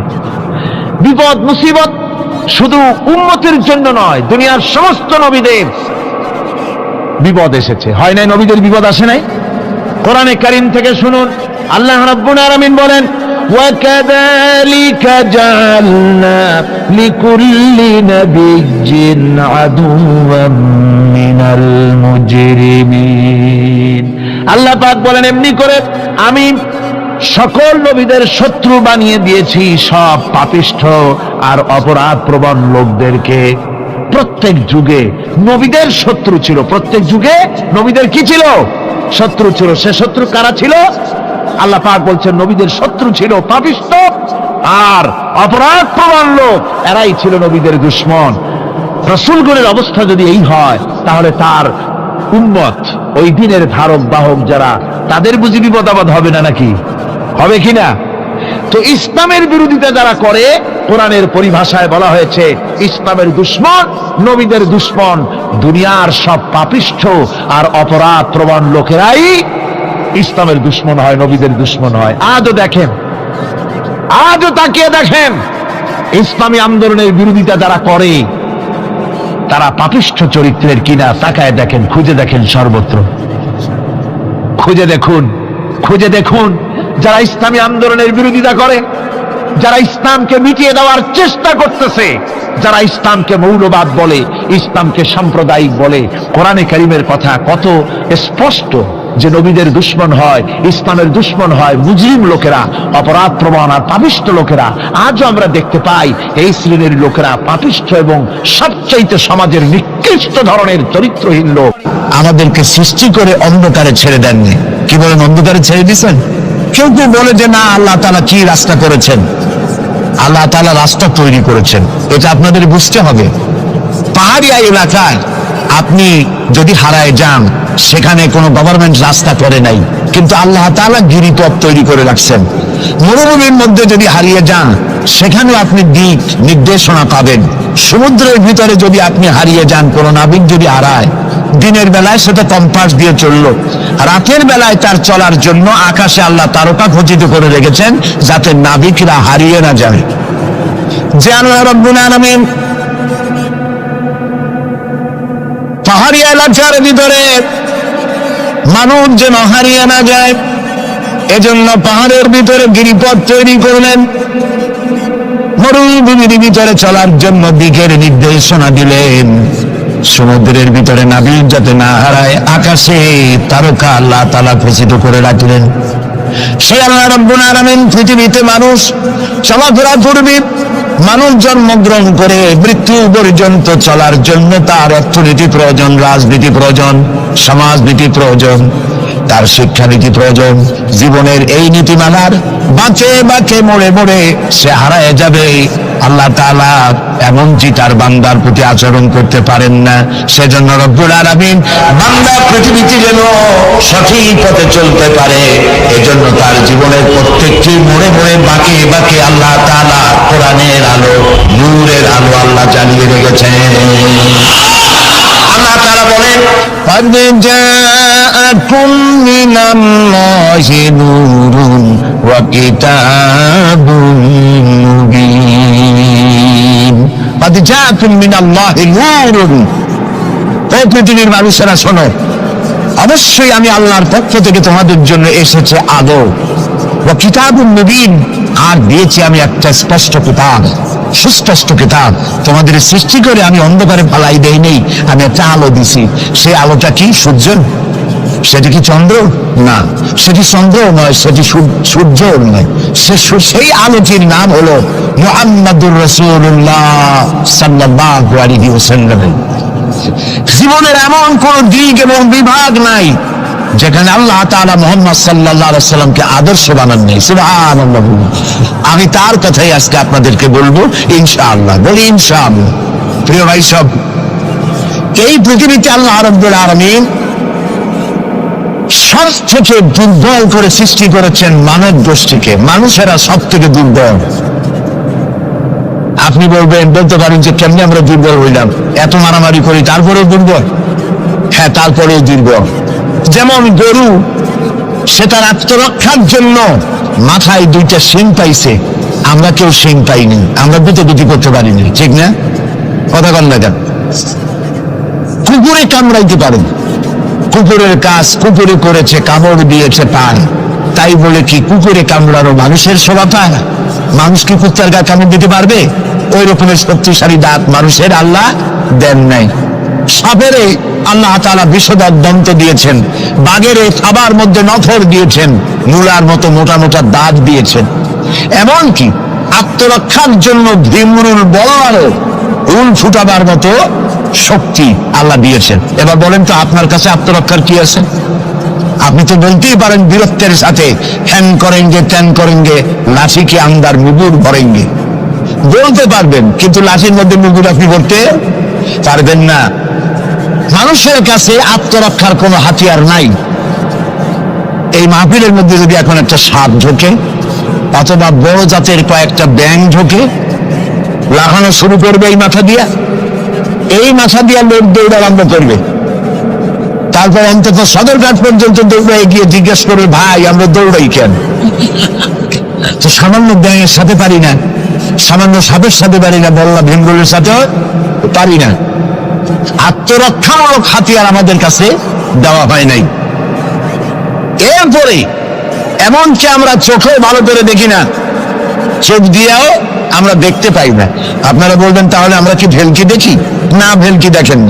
আমাদেরকে দেখতে হলে আমরা আলোর সাহায্য দেখি, আলো না হলে আমরা দেখতেও পারি না। অমাবস্যার রাতে মানুষ নিজের শরীরও নিজে দেখতে পারে না। এই যে অবস্থা, এই যে দুর্বলতা, এই দুর্বল মানুষকেই পৃথিবীর সকল সবল প্রাণীর চাইতে আল্লাহ তাআলা শ্রেষ্ঠ করেছেন। শ্রেষ্ঠ কে বলেন? কে? কিসের দিক থেকে শ্রেষ্ঠ? জ্ঞান। জ্ঞান দিয়ে আল্লাহ মানুষকে শ্রেষ্ঠ করেছেন। সুতরাং জ্ঞান দিয়ে আপনি সব চিনবেন, আর আলোর পথ চিনবেন না, তা তো হতে পারে না। এই জন্য আপনি সব যেমন চেনেন, আলোর দিশাও আপনাকে পাইতে হবে। আপনার নেতা Karl Marx, Lenin, Mao Tsetung, Hegel, Darwin, Copernicus, Kepler, এরা আপনার নেতা হতে পারে না। আপনার আমার নেতা হবেন মুহাম্মদুর রাসূলুল্লাহ সাল্লাল্লাহু আলাইহি ওয়াসাল্লাম। আচ্ছা, ওনারা নেতা হবেন না কেন? সেটাও একটু ব্যাখ্যার দাবি রাখে। ওনারাও কিন্তু কষ্ট করেছেন। মার্কস, হেগেল, মাও সেতুং, এরা কষ্ট করেছেন, জেল খেটেছেন, বই লিখেছেন, মানবতার কল্যাণে এগুলি করেছেন। কিন্তু তাদের কথার কোনো মিল ছিল না। এক একজন এক এক ধরনের কথা বলেছেন, এবং তাদের কথা দিয়ে পৃথিবীর মানুষের জন্য কোনো স্থায়ী শান্তি প্রতিষ্ঠিত হয় নাই পৃথিবীর 1 ইঞ্চি জমিনের ওপারেও। এটা ঠিক কিনা? নবীদের কথায় আমাদের চলতে হবে, কারণ নবীদের কথার মধ্যে কোনো দরমিল হয় নাই। আদম আলাইহিস সালাম বলেছেন আল্লাহ এক, নূহ আলাইহিস সালাম বলেছেন বেশি হইতে পারে, নাউযুবিল্লাহ। ইব্রাহিম আলাইহিস সালাম বলেছেন আখিরাত আছে, আরেকজন নবী বলেছেন নাও থাকতে পারে। একজন নবী বলেছেন কবর আযাব হবে, আরেকজনে বলেন এটা একটা আমার চিন্তায় না থাকতেও পারে। এইরকম নবীদের কথার মধ্যে কোনো ব্যস্কম হয়েছে? বলেন হয়েছে? কেন হয় নাই? কারণ দার্শনিক, রাজনীতিবিদ, ওনাদের যে শ্রেণী, ওর থেকে নবীদের শ্রেণী সম্পূর্ণ